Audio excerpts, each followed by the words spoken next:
Boa noite. Me passaram bastante pó na careca, porque dizem que eu sou o professor cabeça mais brilhante da Unicamp. Isso causa alguns problemas. Tem que intoxicar de pó para isso. Sempre pensei que se eu não fosse professor eu seria ou cozinheiro ou tocaria piano na noite, que também sou formado em música. Mas agora, pensando na carreira de transformista à noite, com bastante pó e com essa malemolência de quem é descendente de alemães. Bem, o Pondé me pede para falar sobre ódio no Brasil e, como historiador que sou, estou aqui para refletir sobre um tema difícil e ao mesmo tempo fascinante. Eu respondi ao meu colega Pondé que iria falar sobre o ódio e falaria apenas do ponto de vista histórico, mas com algum recorte filosófico também. Para nós historiadores existe um debate da década de 30, a década no qual foram produzidos 3 grandes livros na história do Brasil. Um, Casa Grande Senzala, o outro Raiz do Brasil e o outro Caio Prado sobre economia brasileira, os 2 primeiros Gilberto Freire e Sérgio Buarque.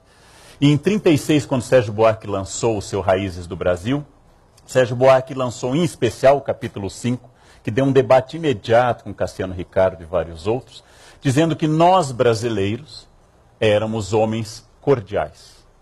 E a característica da cordialidade era, em primeiro lugar, a generosidade, em primeiro lugar, a nossa civilidade, destacado por todos os visitantes, Barão de Langsdorff, todos os visitantes do século XVIII e XIX, em particular do século XIX, a nossa característica de hospitalidade gratuita, nossa aversão a rituais, detestamos práticas rituais, e mais acrescentou o Sérgio Buarque, um dos maiores historiadores brasileiros, se não o maior, que se vê a nossa intimidade, a nossa característica íntima, na nossa quase aversão aos nomes de família.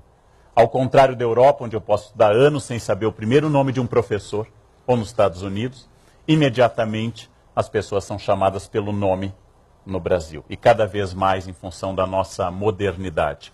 Em essência, diz ele, o Brasil é a terra do homem cordial, e ele insiste, cor cordis, de coração do latim, ou seja, somos a terra do coração.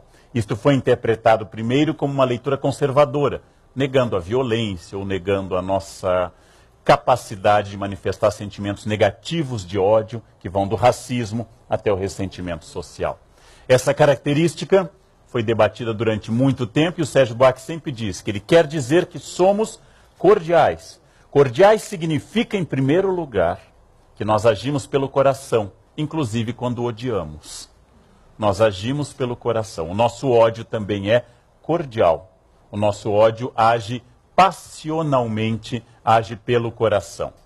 É fácil entender que, ao escrever esse livro em 36, Sérgio Buarque estava dialogando com o país onde ele tinha estudado, a Alemanha, quando ele tinha conhecido o início da ascensão da barbárie nazista em 33. Ele via um mundo onde a Itália estava invadindo a Etiópia há pouco, onde a Alemanha tinha quebrado pela primeira vez o Tratado de Versailles, e onde a manifestação do ódio encontrava eco em todos os governos do mundo, inclusive no Brasil. A década de 30 é uma década de ódio profundo, intentona comunista no Brasil, respondida com mão de ferro pelo governo Vargas e usada como justificativa depois para o fechamento do Estado Novo. O mundo ao redor era profundamente voltado ao ódio, e o Brasil parecia, distante da guerra neste momento, uma ilha de prosperidade ou uma ilha de estabilidade, e era possível dizer que, comparado aos vizinhos, especialmente comparado ao que ocorria ao redor no mundo, como a Alemanha nazista, Itália fascista, havia uma questão de ódio profundo. Mas isto parecia ocultar o fato de que nos desenhos de Debré, no início do século XIX, na repressão do século XVII ao quilombo de Palmares, ao fato de que quando se mata zumbi de forma tão infame, ou seja, se mata inclusive costurando seu pênis dentro da boca, manifestando um ódio profundo, violento e agressivo contra a rebelião escrava, na própria instituição da escravidão, que Debré representa escravos sendo maltratados pelas ruas, nessa instituição que nos acompanhou por quase 3 séculos e meio, havia uma característica de ódio surdo, que às vezes se manifestava como em Salvador em 1835, na forma de uma explosão urbana, e de um risco que a gente chamava no século XIX de haitianismo, ou seja, de um dia os negros levantarem e derrubarem essa ordem injusta, dura e absolutamente não desejada por eles. Quando houve a repressão a Canudos com 4 expedições, sendo a última, única vitoriosa, a maneira com que se executou praticamente todo o arraial, lembrem que Canudos chegou a ser a segunda maior cidade da Bahia, quando se desenterra o corpo de Antônio Conselheiro, recentemente falecido, quando se leva as cabeças dessas pessoas para Salvador, quando se faz esse gesto, inclusive, quase que de enterro da memória dessa violência, ao fazer depois uma represa que vai cobrir a cidade sagrada de Canudos, havia um ódio que Euclides da Cunha notou como se ele fosse do sertão, ao dizer que havia um encontro entre o Brasil do litoral, civilizado do século XIX, com o Brasil antigo, violento. Como se o ódio não fosse característico do Brasil, mas característico dos grotões, característico do fim do mundo, característico dessa expressão rural, deste Hércules Quasímodo, como ele chama o camponês. Mas se nós imaginarmos que na Guerra do Contestado, poucos anos depois, em plena República no século XX, se usa inclusive aviação para bombardear território brasileiro e gente brasileira, que a repressão ao contestado é de uma violência imensa e ainda não inteiramente avaliada no Brasil. Quando se reprime o cangaço, ele já em si um momento de violência, porque os cangaceiros não eram hippies pacifistas e anarquistas que passavam distribuindo papoulas e tulipas pelo interior. E a repressão, especialmente ao bando de Lampião, de Corisco, é uma repressão que representa inclusive decapitação das pessoas. E levar essas cabeças para o Instituto Nina Rodrigues, para estudar, como se dizia no século XIX, a frenologia, para estudar onde estava o mal dentro dessas cabeças. Estas não são cenas nem de um país pacífico, nem de um país harmônico, nem de um país destituído de desgraças naturais. Como as pessoas gostam de dizer, não temos terremotos, não temos furacões, não temos tufões. E dizem as pessoas mais cínicas, já temos os políticos, Deus não quis aumentar o número de desgraças que o país teria, e se deu ao Japão terremotos e tufões, a nós deu o Senado e a Câmara dos Deputados. Cada povo com a sua tragédia individual. Na verdade, essa discussão sempre parece refletida num dos grandes preconceitos da história do Brasil. Vocês devem lembrar da escola, devem lembrar como professores ou alunos, e aqui vários são professores, que não aparece a expressão guerra civil em toda a história do Brasil. Nós não utilizamos a expressão guerra civil quando o Rio Grande do Sul, meu estado natal, se separa por 10 anos do Brasil. Não utilizamos guerra civil na cabanagem, não utilizamos guerra civil na sabinada, não utilizamos na balaiada, não utilizamos na Revolução de 32 de São Paulo. Todos esses movimentos são revoltas regenciais, movimentos constitucionalistas, são abriladas, são movimentos liberais. Nunca guerra civil. Guerra civil é coisa de argentino. Argentinos fazem guerra civil como antes de Rosas. Guerra civil é coisa da Colômbia e sua Guerra dos 1000 Dias. Guerra civil é coisa de gringo norte-americano, que entre 1861 e 65 levou à morte de mais de 600 mil pessoas. Nós vivemos agitações, nunca guerra civil. Ora, se guerra civil é a guerra entre pessoas do mesmo país contra o mesmo país, nós temos vivido sistematicamente episódios de guerra civil, inclusive disfarçadas ou iminentes, como na campanha da legalidade, ou nas reações, ainda que fracas, ao golpe militar de 64. Vivemos sempre na linha da guerra civil. Vivemos com frequência a guerra civil. E há quem diga que, em vários sentidos, a periferia de grandes cidades é, de fato, uma guerra civil em curso. Uma guerra entre várias facções, ou pelo menos 2 facções. Mas evitar a palavra guerra civil quer dizer que exatamente nós evitamos a denominação da violência. E chamamos por nomes até poéticos, como Revolução Constitucionalista de 1932, chamamos por nomes até longos e poéticos, para testar se a pessoa não é gaga e poder dizer constitucionalíssimo. Nós conseguimos, ao invés de dizer guerra civil de 32, nós conseguimos dizer apenas expressões eufemísticas, fazendo apenas uma maneira de atenuar nosso horror estrutural a imaginar que nós sejamos violentos. Porque é uma característica do Brasil evitar tocar na violência. Se vocês supuserem que o trânsito brasileiro matou, segundo cálculos oficiais, nos últimos 8 anos, mais de 250 mil pessoas. E a guerra do Vietnã, ao longo de 12 anos, matou 58 mil norte-americanos. Mas a guerra do Vietnã é violenta, o trânsito não é. Se vocês imaginarem que nós matamos quase um Vietnã por ano nas ruas brasileiras, e ainda conseguimos fazer leis, como agora em São Paulo, dizendo que agora é crime e multa parar em cima da faixa, como se não fosse sempre assim. Como se fosse recente e fosse cassado na última semana nosso direito legítimo a atropelar pedestres por todo o país. Significa que nós temos uma resistência à ideia de violência. Violência de quem está dentro de um carro, violência de quem está num ônibus, violência de quem atravessa a rua, violência de motoqueiros, violência de pedestres. Violência de uns contra outros, quase encarnando uma das frases de Hobbes, que a situação humana é a guerra de todos contra todos, e naturalmente os mais fracos, pedestres e motoqueiros, sofrem mais. Naturalmente, esta violência, ela é estranha ao nosso universo, como se não fosse nossa, é uma característica nossa. Vários amigos meus aqui de São Paulo, sabendo que eu dou aula com frequência no Rio, me dizem: você não tem medo de assalto? Como se eu estivesse saindo da cidade de La Rochelle, na França, e estivesse desembarcando num país perigoso. Mas eu digo, eu venho de São Paulo, espero que eles tenham um pouco de medo de mim. Não? Espero que eles tenham uma certa resistência a mim. E os paulistas falam do Rio sempre brincando, vai ter trem-bala, mas São Paulo é velocidade, no Rio trem-bala vai ter outra interpretação quando chegar lá. Como se o Rio fosse o foco da violência e São Paulo um paraíso estável, harmônico e pacífico. É uma característica nossa. A questão crucial da história brasileira é que a violência é do outro. Ou é do sertão de Antônio Conselheiro e não de mim, na capital, na época Rio de Janeiro. A violência é de cariocas, não de mim. E se eu for paulista, a violência é de São Paulo, não de Campinas. E se eu for de Montemor, a violência é de Campinas. E assim por diante nós vamos indo, não sei até onde, até Porto Feliz, até os limites da civilização paulista, e a violência é sempre a do outro. A violência nunca é minha, a violência jamais ocorre comigo. Ela é sempre um espanto, ela é sempre inexplicável, ela só tem sentido no outro, ela só tem sentido longe de mim.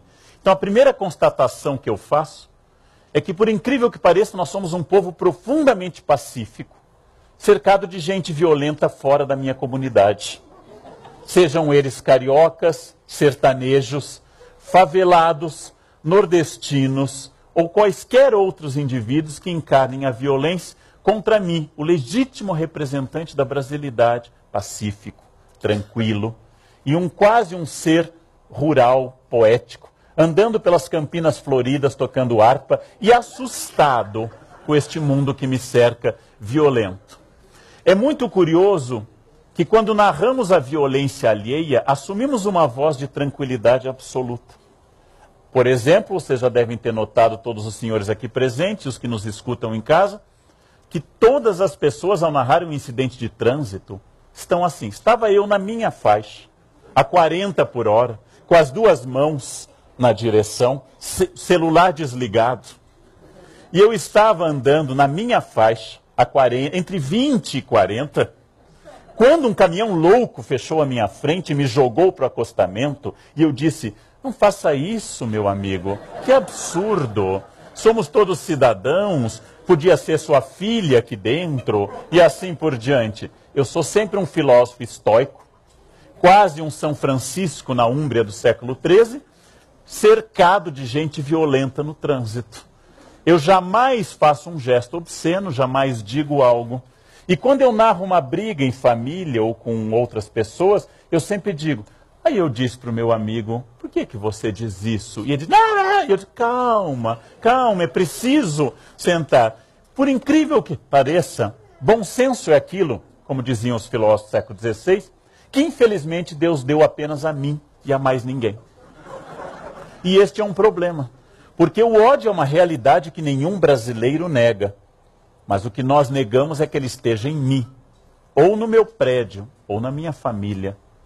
É sempre o ódio é externo, vivemos um paraíso. Este paraíso, em determinado momento, foi penetrado pelo invasor, que pode ser o imigrante, ou pode ser os cunhados, os genros e as noras.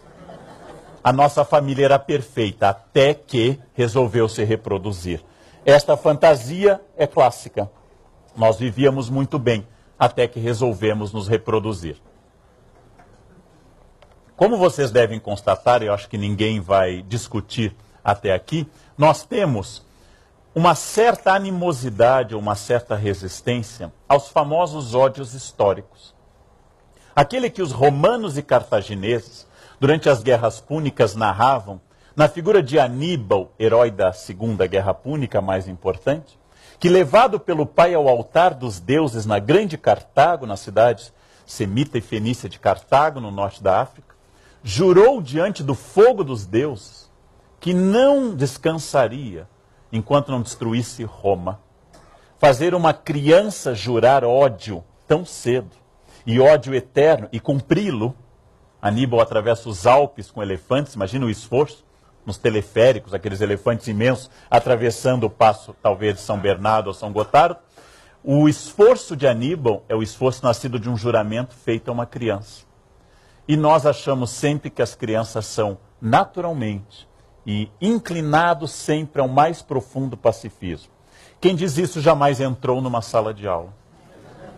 Jamais acompanhou a profunda maldade que crianças e adolescentes têm uns com os outros. Não me refiro a casos trágicos e extremos, em que uma criança atira na professora. Me refiro a casos gerais, esse é uma exceção ainda. Me refiro a casos gerais desta maldade que persegue permanentemente, que quando eu era criança era implicar com alguém, hoje é bullying. Hoje mudou de nome, hoje traumatiza. Na minha época não traumatizava, hoje é bullying. Estes ódios infantis, esta maldade de adolescentes, profunda, e de professores também, uns contra os outros, entre si como colegas e contra os alunos. A primeira constatação que eu faço até aqui, nesse início, como nosso leitmotiv, é que nós temos indicativos muito fortes e concretos de ódio de toda espécie, raciais, historicamente raciais. Temos ódios econômicos, sociais e políticos, latentes e às vezes que explodem em movimentos. Temos uma generalizada e paralela incapacidade de perceber o ódio em nós e uma capacidade profunda de notá-lo no outro. Se tivéssemos conosco, isso já é denunciado desde os grandes filósofos gregos até o Evangelho, se tivéssemos conosco o mesmo rigor que temos com os outros, o mundo seria outro. Mas também construímos paralelo a isso que há lugares sem males. Os livros didáticos, tanto a esquerda como a esquerda idealizando o futuro possível e a direita idealizando um passado improvável, um dizendo que antes tudo era melhor e outro dizendo que tudo pode ser perfeito se nós fizermos a revolução. Tanto a esquerda e a direita nos prometem, em meio a profundos gestos de ódio e revolução, que houve momentos ou haverá momentos que, se voltarmos a eles ou o construirmos, serão momentos perfeitos como o mundo indígena. Quando falamos, dotados de um senso crítico, não de todo errado, que Cabral invadiu o que viria a ser a Bahia, é verdade. Mas nos esquecemos que aqueles índios ali haviam invadido aquela costa e devorado os povos sambaqui que ali moravam antes deles. É verdade que a presença portuguesa é de uma violência e de um genocídio impressionantes. Haja vista que a costa brasileira fica quase despovoada por completo em poucos anos. Mas não se deve construir em oposição a esta violência a ideia de que aqui habitavam indígenas que cantavam poemas árcades e andavam para lá e para cá também em felicidade absoluta. Esta é uma fantasia construída por Montaigne quando escreve seu ensaio sobre os canibais, ou seja, no seu livro de ensaios, que é o livro primeiro. Esta é uma fantasia construída por alguns pensadores contemporâneos e antropólogos, especialmente os não críticos. Ou a ideia de que o mundo rural é de uma absoluta tranquilidade, que o mundo rural é onde não ocorrem as violências da cidade grande, e assim por diante. Por que nós temos tal horror ao ódio, já que ele existe? Por que nós temos resistência a reconhecer que o ódio é onipresente e universal, tirando nossa família, nosso condomínio, como já identificado, e nossa cidade. Talvez pela nossa formação dominantemente cristã, apesar da importante presença de outras religiões, o Brasil é dominantemente um país ainda cristão. E nós aprendemos no Sermão da Montanha, capítulos 5, 6 e 7 de Mateus, que são bem-aventurados os pacíficos. Aprendemos com Dante o quadro dos iracundos, os que odeiam, os dotados de ira, como um pecado capital. A ira é um pecado capital. A ira nos condena ao inferno. Os pacíficos herdarão o reino de Deus. A raiva desfigura as pessoas. Perdoar é absolutamente uma necessidade e um impositivo cristão, ainda que naturalmente seja uma utopia permanente. Poderia ser também ilustrado sempre pela imagem dominante no Brasil de um pensamento conservador. Já que ódio remete à revolução e agitação social, já que ódio remete a mundo de ponta cabeça, expressão de Christopher Hill, já que ódio remete a essas coisas, nós deveríamos então representar o Brasil como um quadro cor-de-rosa. Como um quadro como aquele que tantas vezes se acusa Gilberto Freire, às vezes injustamente, às vezes com justiça, de um país muito harmônico. Aquele quadro que aparece em outra situação, no filme O Vento Levou, que é um filme conservador, de 1939, que representando a escravidão no sul dos Estados Unidos, mostra a primeira cena no fim de um dia de trabalho e mostra como era gostoso ser escravo. Que maravilha! Eles não querem parar de trabalhar o tempo todo, é uma maravilha. As pessoas se amavam profundamente dentro da escravidão. É um pensamento conservador. Uma das características do pensamento crítico é ter destacado sempre a profunda violência da existência humana. E do pensamento conservador foi ter destacado a linearidade pacificadora desta sociedade construída desta forma. Ora, se é fácil entender por que é que nós evitamos falar no ódio, e porque temos horror a falar no ódio, se temos horror inclusive a falar nas coisas mais elementares destas raivas, difícil entender porque ele permanece, porque é uma sociedade marcada por tanta dissensão. É possível pensar num sentido mais amplo a resposta clássica e bastante linear que eu vou dar, perdoem os filósofos, dos três grandes pensadores que tentaram definir natureza humana. Hobbes, a partir da obra O Leviatã, como o estado da guerra de todos contra todos. Somos naturalmente violentos. Não nos matamos porque há repressão e poderes maiores. Somos naturalmente voltados à violência. Já, por exemplo, Rousseau, que vai estabelecer que somos absolutamente inclinados à bondade, à tranquilidade e à vida pacífica. Mas aprendemos a mentir, a roubar e a matar em função da sociedade que nos corrompe. E por fim, todos empíricos, especialmente os empíricos como Locke, que vão dizer que nascemos tábula rasa, folha de papel em branco, e aquilo que vai ser escrito na nossa personalidade depende exclusivamente das nossas experiências. Entre os que naturalmente defendem uma natureza malvada e inclinada ao ódio, entre os que defendem uma natureza pacífica e os que defendem uma natureza neutra que se inclina ao ódio e ao pacifismo, de acordo com a experiência, os filósofos debateram durante muitos anos se haveria esta natureza humana. Por que que o ódio permanece? A Bíblia nos dá uma pista muito ambígua, mas muito interessante. É uma prática da religião judaica antiga, quando ainda havia sacrifícios, de que se levasse um bode ao templo. Este bode fosse jogado sobre ele todos os pecados do povo num dia específico. E o bode encarnasse todos esses pecados e depois fosse abandonado no deserto para morrer como um bode expiatório, que na tradução talmúdica seria recolhido por um anjo pervertido. O bode expiatório, curiosamente uma expressão da Bíblia judaica, do Antigo Testamento, vai ser quase que curiosa e dialeticamente o papel que o povo judeu vai ter com frequência na Europa, de bode expiatório. Ou seja, algo vai mal, matem os judeus. A peste negra, eles envenenaram os poços. Então, nós temos um problema, a Alemanha perdeu a guerra, Primeira Guerra, judeus foram os responsáveis. Os judeus seriam a encarnação irônica deste conceito, também judaico, de bode expiatório. e a tragédia que se abateu sobre o povo judaico como bode expiatório de todas as mazelas humanas é uma característica que nos acompanha desde um famoso pogrom de um massacre em Alexandria no século III a.C. Na verdade, o ódio, como bem perceberam os nazistas, apesar de todas as suas limitações, da sua violência estrutural, que o ódio é o elemento mais fácil para unir um grupo. Na minha experiência de professor, as salas de aula são divididas em grupos incomunicáveis e mutuamente hostis, que se agrupam por renda, forma física, melanina e opção sexual em grupos mais ou menos definidos na sala. Não se falam, não se gostam, riem quando um entra e debocham uns dos outros. Eis que um professor da nota baixa se torna um inimigo de todos. Imediatamente as panelas de pressão rompem o lacre e todos dão as mãos contra aquela besta do Apocalipse que os prejudicou. E um emenda a fala do outro, porque agora eles têm o que odiar em comum. E tendo alguém aqui odiar em comum, nós somos todos irmãos. É muito difícil amar em comum. Nós tentamos, nós nos esforçamos, mas é difícil amar. Agora, odiar é uma delícia.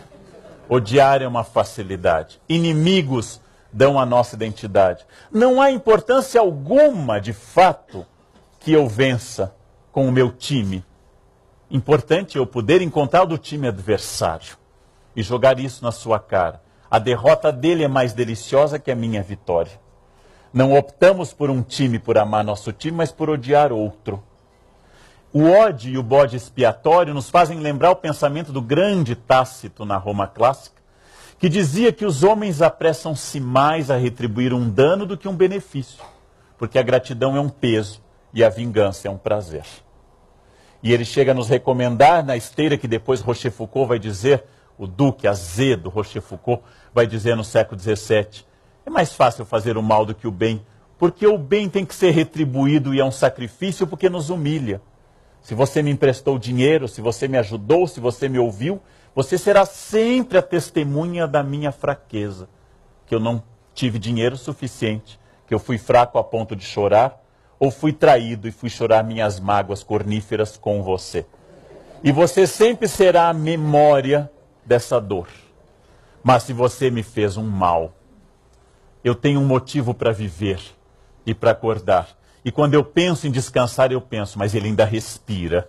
E eu preciso lhe atacar. Porque o ódio me torna superior a você, já que foi você que me atacou. Enquanto que a gratidão me torna inferior a vocês. E aí vocês entendem? Porque o ódio seja, inclusive, tão racional. Tem que ser preparado e comido frio no Conselho dos Espanhóis. Porque ele tem que ser degustado lentamente. Enquanto que a gratidão eu devolvo, tá, muito obrigado, tá? E devolvo o dinheiro, o ódio tem que ser degustado intensamente e ao longo dos anos. Como dizia uma famosa pensadora do XIX, quando uma mulher odeia um homem, deve falar mal dele.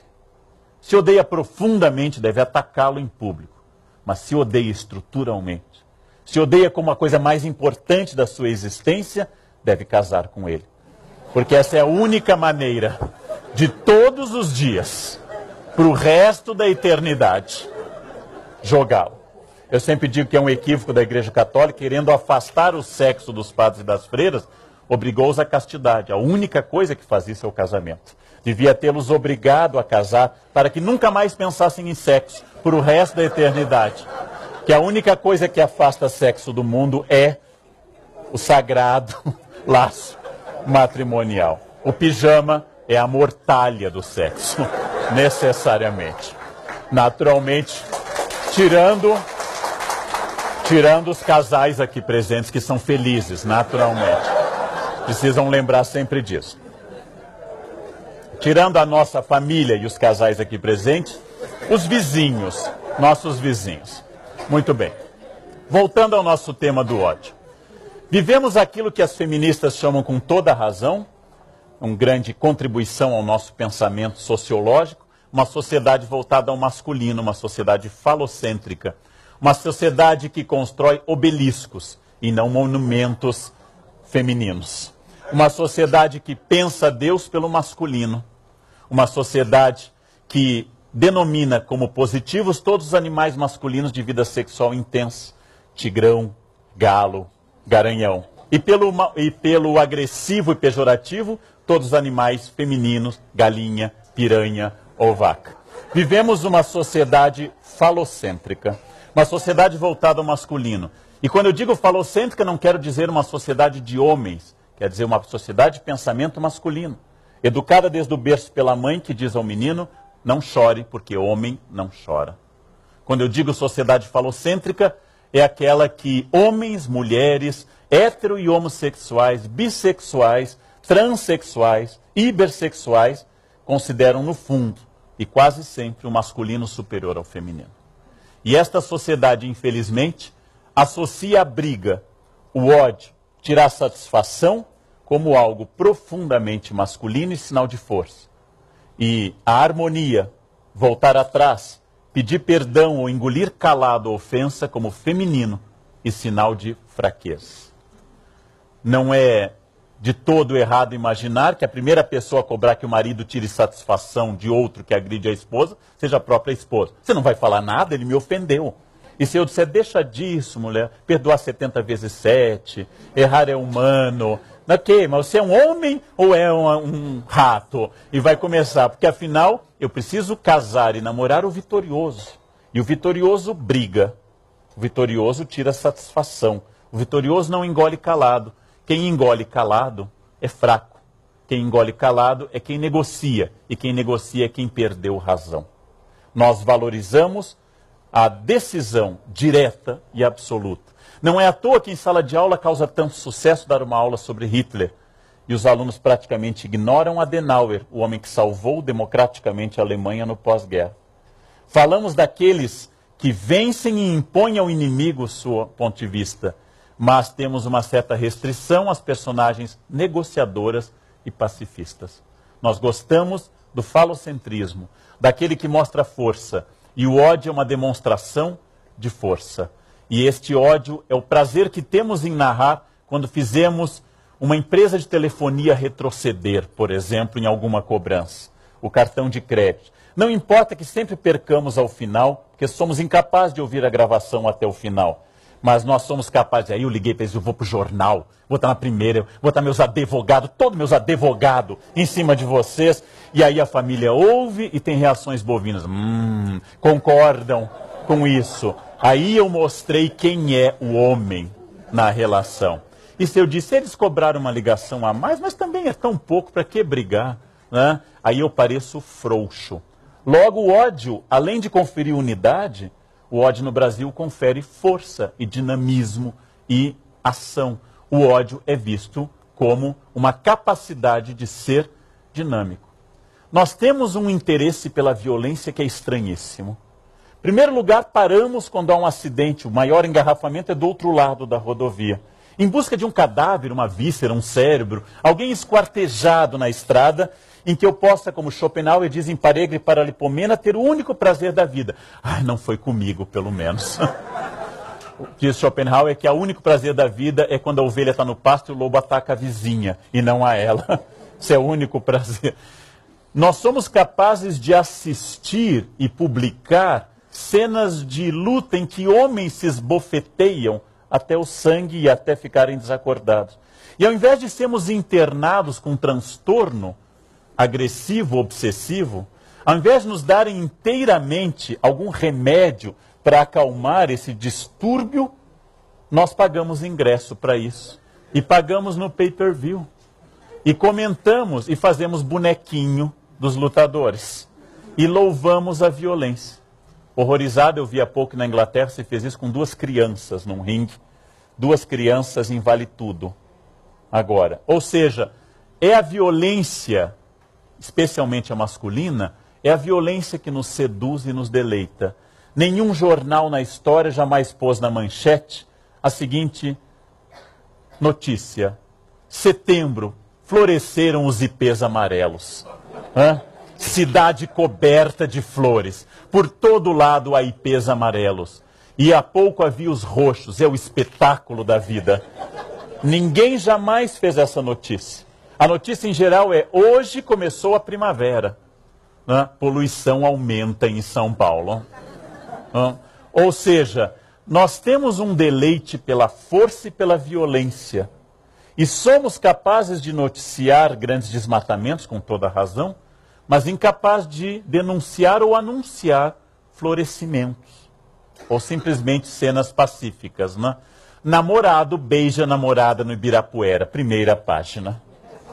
Casal, completando bodas de ouro, desfila de mãos dadas e conversam animadamente após 50 anos de casado. Não. Mas madrasta joga enteada pela janela sob os olhos do pai, e isto ocupa a nossa atenção por uma década inteira. Que significa que nós resistimos, não gostamos, temos uma natural resistência ao bem e ao pacifismo. Cria-se um paradoxo. O ódio é feio. Assumi-lo é um horror. Acusar alguém de estourado ou iracundo, palavra mais sofisticada, é acusar alguém de ser desequilibrado. Essa pessoa deve fazer pilates, deve tomar mais chá, deve tomar florais de Bach, de Beethoven, deve fazer algo que o acalme mais. Esta pessoa precisa se reequilibrar. Mas, com frequência, entendemos que a violência e o ódio estão ao lado, na torcida do outro, no vizinho, no síndico, na esposa ou no marido, no namorado ou na namorada, nos filhos que me respondem com agressividade, enquanto eu sempre falo, sou seu pai, você precisa olhar a realidade, eu te amo, meu filho. Não, mas eu sou seu pai, meu amor. Somos sempre um monumento pétreo ao equilíbrio, salvo sempre quando não somos.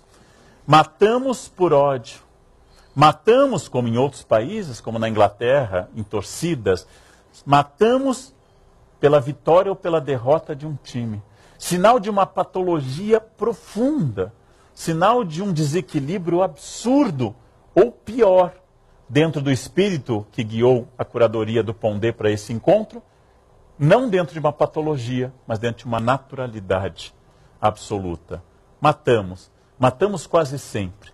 E diante de uma tragédia como a ocorrida no Haiti ou no Chile, terremotos fortes, vemos vizinhos de classe média alta ou outros vizinhos saqueando as casas uns dos outros. Tirando o Japão, que não conta para o estudo do ódio humano, em que as pessoas vão em fila debaixo de neve com terremoto e radioatividade e agradecem a fila e o lugar na fila, o resto do planeta parece inclinado profundamente ao ódio. E mesmo os pacíficos parecem ser pacíficos por falta de oportunidade, porque estão bem alimentados, porque estão tranquilos diante da fome ou diante da miséria, como Brecht denuncia num dos seus trechos da sua Mãe Coragem, com a neve caindo e a mãe abortando, ele vai dizer, né, se você estivesse no meu lugar, sentado nessa plateia, é outra coisa. Mas nossas narrativas sobre nós são profundamente pacíficas. Então temos que entender duas coisas, que é um ódio generalizado, e temos que entender também que gostamos desse ódio, que ele nos dá identidade, que ele nos chama a atenção, que nossa fofoca é sempre negativa, mas também devemos entender que nós construímos sobre nós uma outra fantasia. Nós, indivíduos, nós, paulistas, nós, brasileiros, ou nós, urbanos, sobre o rural, sobre o estrangeiro ou sobre os outros. Essas narrativas pacíficas tendem a dar uma contra-identidade. A função, lembrando a teoria Foucaultiana, a função do hospício não é colocar os loucos lá dentro, desde que se inventou esse espaço, reformado depois pelo Dr. Pinel. A função do hospício é garantir que os que estão fora não são loucos. Os que estão fora olham e dizem, bom, eu não estou lá, então eu devo ser normal. Esta é a função do hospício. Dar um metro, uma régua, para que os de fora se sintam normais. Quando o genial Machado de Assis brinca com esse critério no Alienista, ele vai dizer, passado por um exame rigoroso, todos, com exceção dos presentes aqui, os que nos assistem em casa, seriam internados num hospício. Por algum motivo seriam internados num hospício. Temos um discurso de horror ao pretenso ódio externo, seja ele xiita no Irã, seja ele de fundamentalistas de toda a espécie, seja de terrorista, seja do que for, nós temos um horror ao ódio externo. Chegamos a fechar os olhos em cenas violentas nos filmes e manifestar imediatamente nossa restrição a esse ódio. Mas criamos categorias novas no mundo contemporâneo. Ao invés dos crimes famélicos, os crimes tradicionais para obter comida, como era a regra, nós temos hoje crime de status e de tecnologia.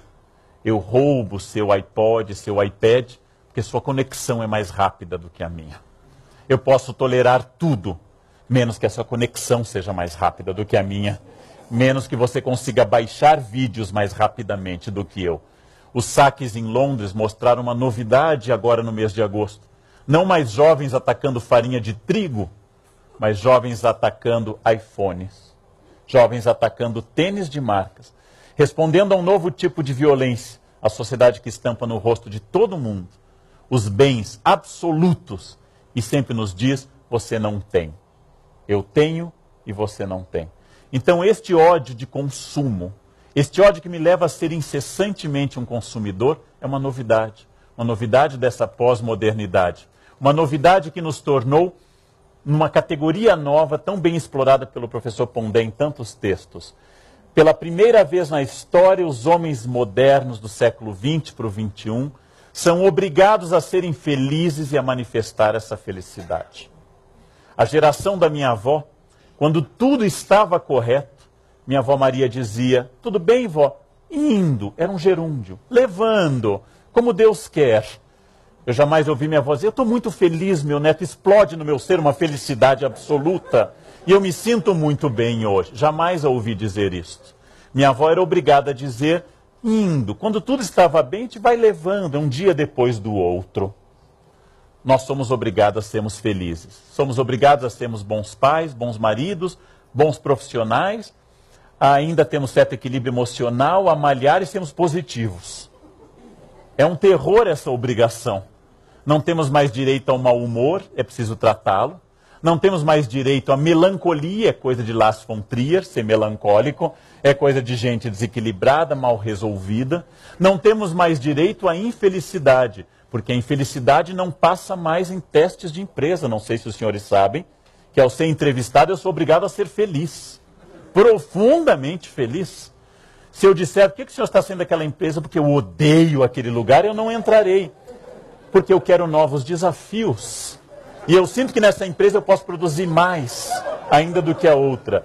Narre um defeito seu, cara entrevistado. Eu não consigo chegar atrasado, é um defeito. Eu sou perfeccionista no atraso. Ninguém diz que bebe até cair, ninguém diz que bate na esposa, ninguém diz que é ninfomaníaco, ninguém diz qualquer coisa, mas nós somos absolutamente voltados à felicidade. Qual o seu hobby? Ler. Nossa, como eu adoro ler. Que livros? A Ilíada. Gente, como é bom ler a Ilíada. Tenho lido a Odisseia, mas é um pouco fraca comparada com a Ilíada, né? A Divina Comédia, para ter assunto com as outras pessoas também. Não há ninguém que assuma ler as coisas mais babacas do mercado editorial, que são as mais consumidas. Não há ninguém que escute a música fácil. Não há ninguém que opte. O que você fez no final de semana? Dormir. Todo final de semana.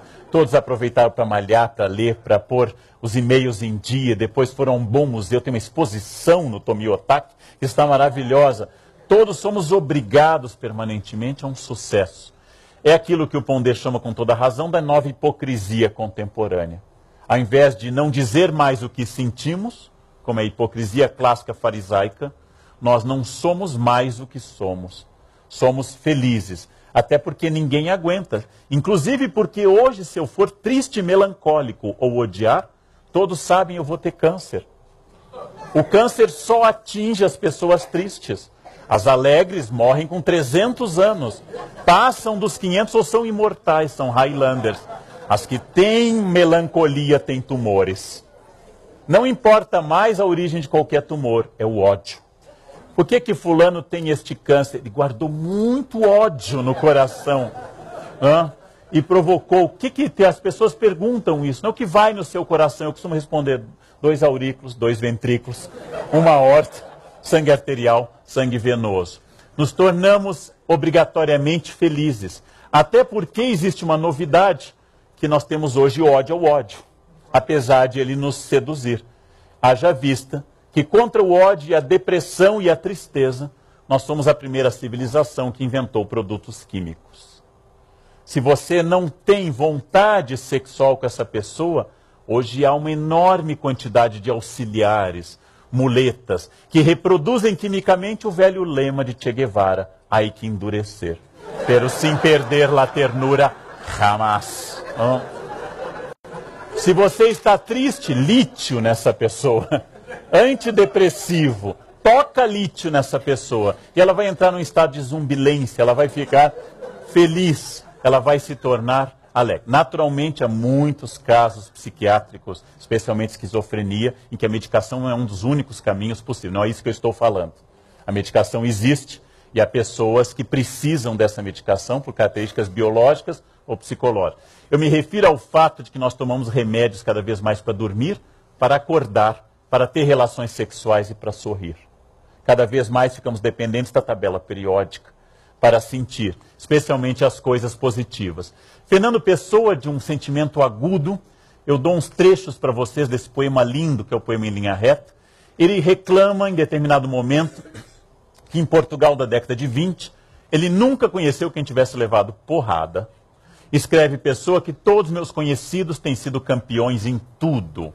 Escreve ainda Pessoa que eu tantas vezes reles, tantas vezes porco, tantas vezes vil.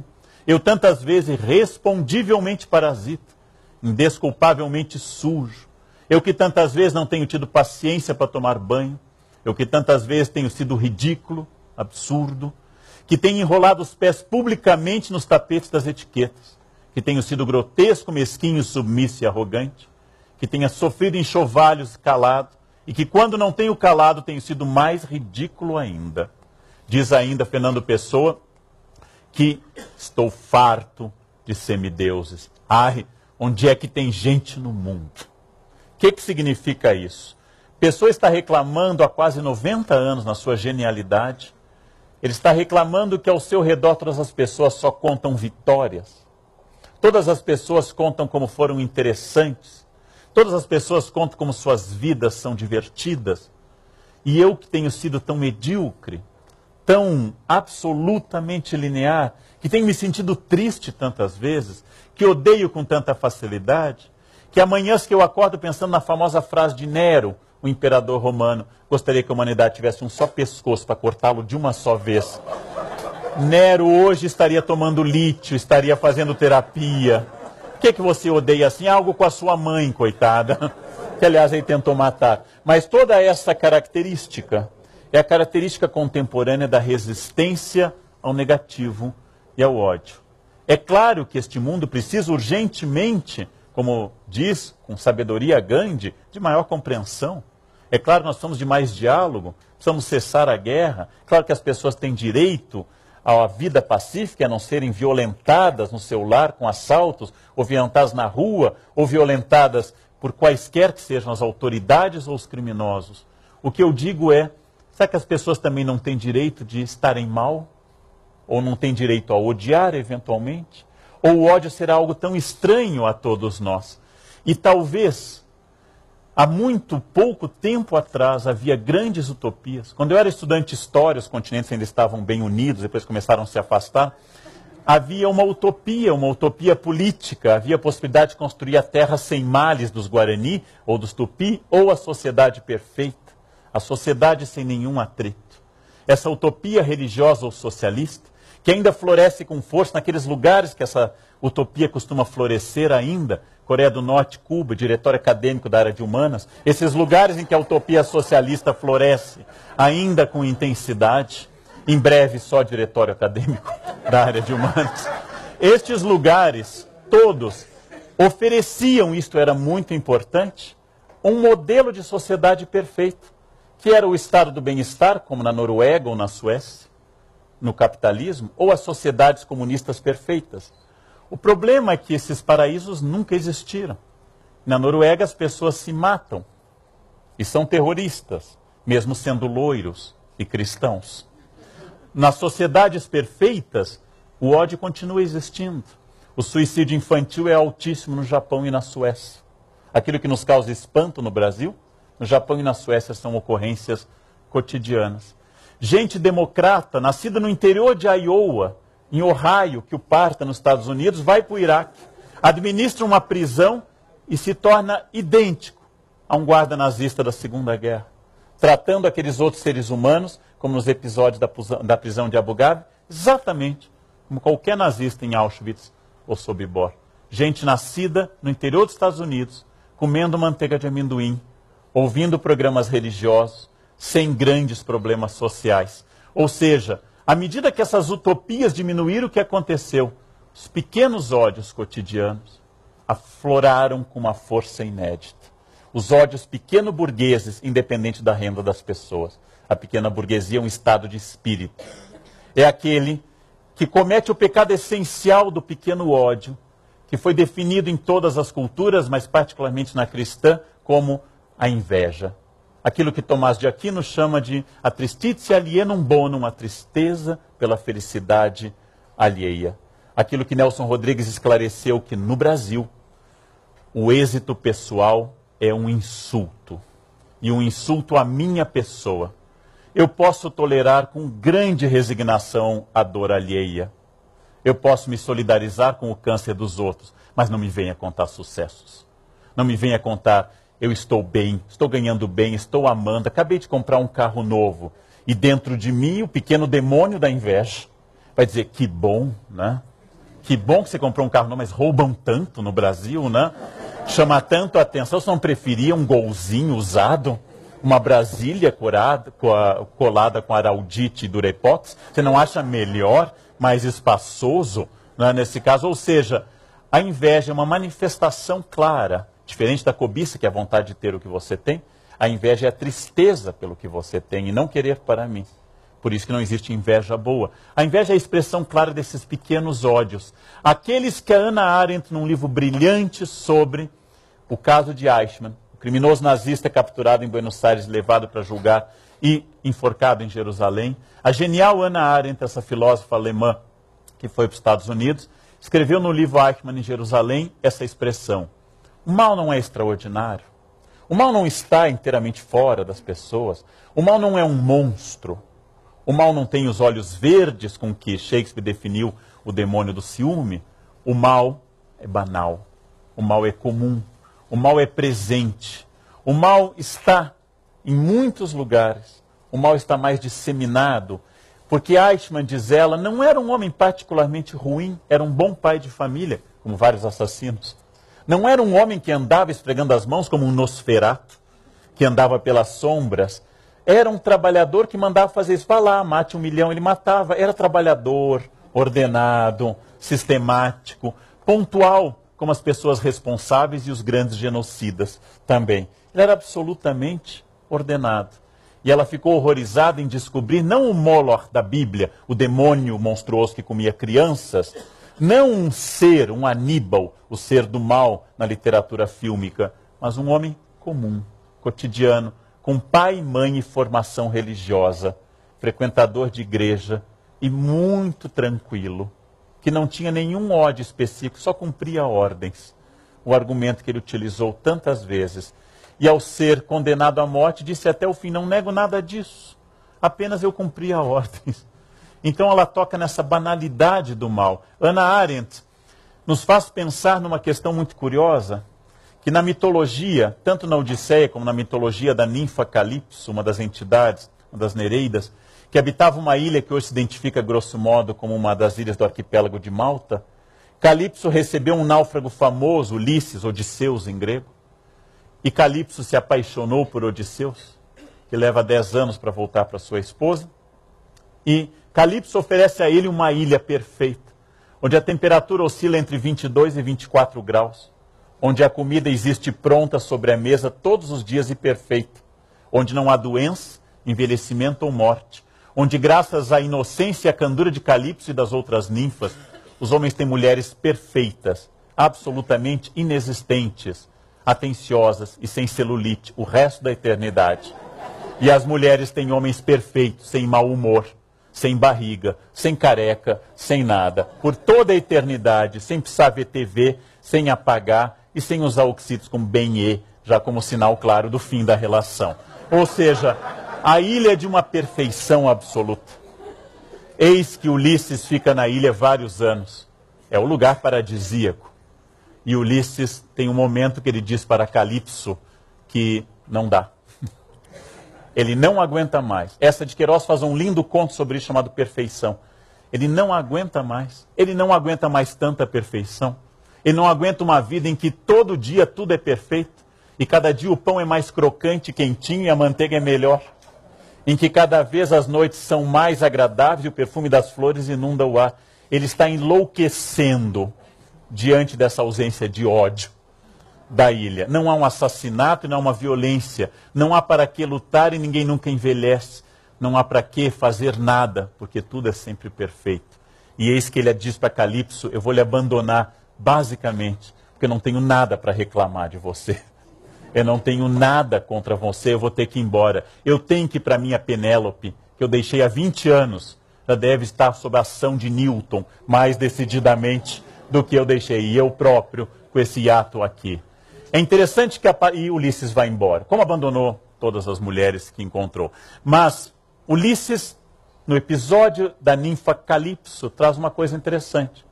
Para aqueles que estudaram grego, ou seja, que têm uma idade considerável, foram colegas de infância da Hebe, vão lembrar que a palavra Calipso quer dizer em grego ocultar, Caliptos, ocultar. A ilha de Calipso é a ilha oculta. E eu oponho, para finalizar essa reflexão breve, que na tradição cristã que nos forma, o que encerra o grande legado literário do Ocidente é o Apocalipse, é a revelação do que está oculto. Apocalipse é trazer à tona o que está oculto. Em inglês se chama Book of Revelation, e em grego, Apocalipse, para nós, Apocalipse. Calipso é a felicidade que oculta o ser humano da sua natureza. Apocalipse é o que revela, ao soltar sobre os seres humanos, a metáfora do que eles são: a fome, a peste, a violência, a morte. Cada selo que o cordeiro abre, fazendo cair um terço das estrelas do céu, fazendo o mar ferver e outras coisas, fazendo o mundo ficar totalmente invertido. Como diz no Apocalipse, haverá um dia que o Brasil vai emprestar dinheiro ao FMI, o mundo totalmente de ponta cabeça. É este mundo que revela aos seres humanos, no instante final, escatológico, na tradição da teologia, revela sua verdadeira natureza, que é a natureza violenta, e a natureza de todos contra todos. E é por isso que é também no discurso religioso que existe a possibilidade de redenção, porque o homem é insuficiente para essa redenção. Somos incapazes da manutenção desta paz. Calipso, a felicidade, se opõe a Apocalipse, ou seja, a revelação desta natureza. E nas duas palavras estão contidas o que nós desejamos e devemos desejar permanentemente: a paz, a concórdia, a total tolerância com os outros, as capacidades que eu tenho que ter de engolir a diferença, de olhar para outro que é mais velho, mais gordo, mais pobre, mais inteligente, mais burro, mais rico, o que for, e pensar, ele é apenas diferente, não é melhor ou pior. Esta é uma meta, esta é a meta das metas. Mas não obstante, a realidade são os 4 cavaleiros do Apocalipse, as nightmares, ou seja, as éguas noturnas, aquelas que habitam os pesadelos, aqueles cavalos de Diomedes na mitologia, aqueles que comem carne humana, aqueles que estão sobre nós, que se é verdade que a nossa capacidade de amar é quase sempre uma reação permanente na história do Brasil, de perdoar, de votar no político que foi caçado por corrupção, por capacidade de perdoar ou por falta de consciência política, ou as duas coisas. A nossa capacidade de não odiar por muito tempo, tirando talvez um país vizinho, não odiar permanentemente nenhuma outra entidade, de não termos esse discurso em que a identidade inteira é baseada no ódio, como nos parece ser de algumas pessoas, de algumas regiões do globo, cuja única identidade parece vir do ódio. Se é imensa a nossa capacidade de superar algumas coisas, se não vivemos um horror tão generalizado como a Segunda Guerra, é verdade também que isso dialoga permanentemente com a revelação, com o Apocalipse, que a sociedade brasileira, como todas as sociedades, tem um potencial imenso para o ódio. Geralmente, para encerrar, isso é dito, que a nossa capacidade para o ódio nós temos que nos conformar, O que eu digo é exatamente o contrário.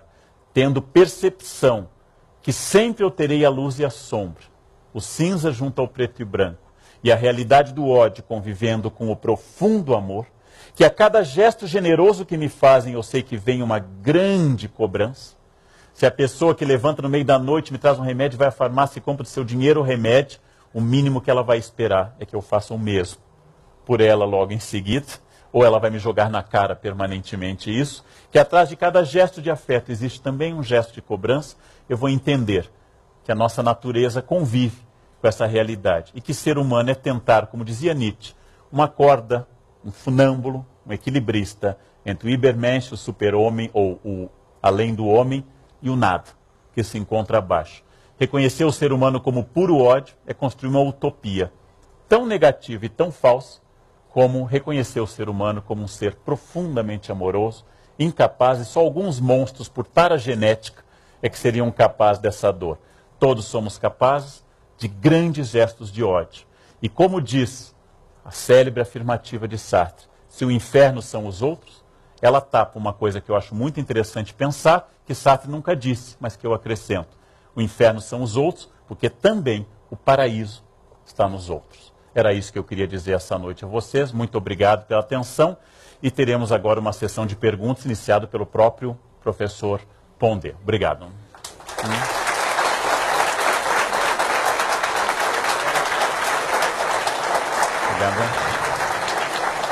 Bom, depois dessa brilhante palestra e provocações fantásticas do Leandro Carnal, que mais, né? Nós temos agora muito para refletir. Então começamos com a pergunta do Pondé e logo em seguida vocês levantarão uma mão, né? Na ordem, serão atendidos por Cláudia e Gabi, que estão com o microfone. Procurem serem objetivos, porque com certeza teremos muitas perguntas, né?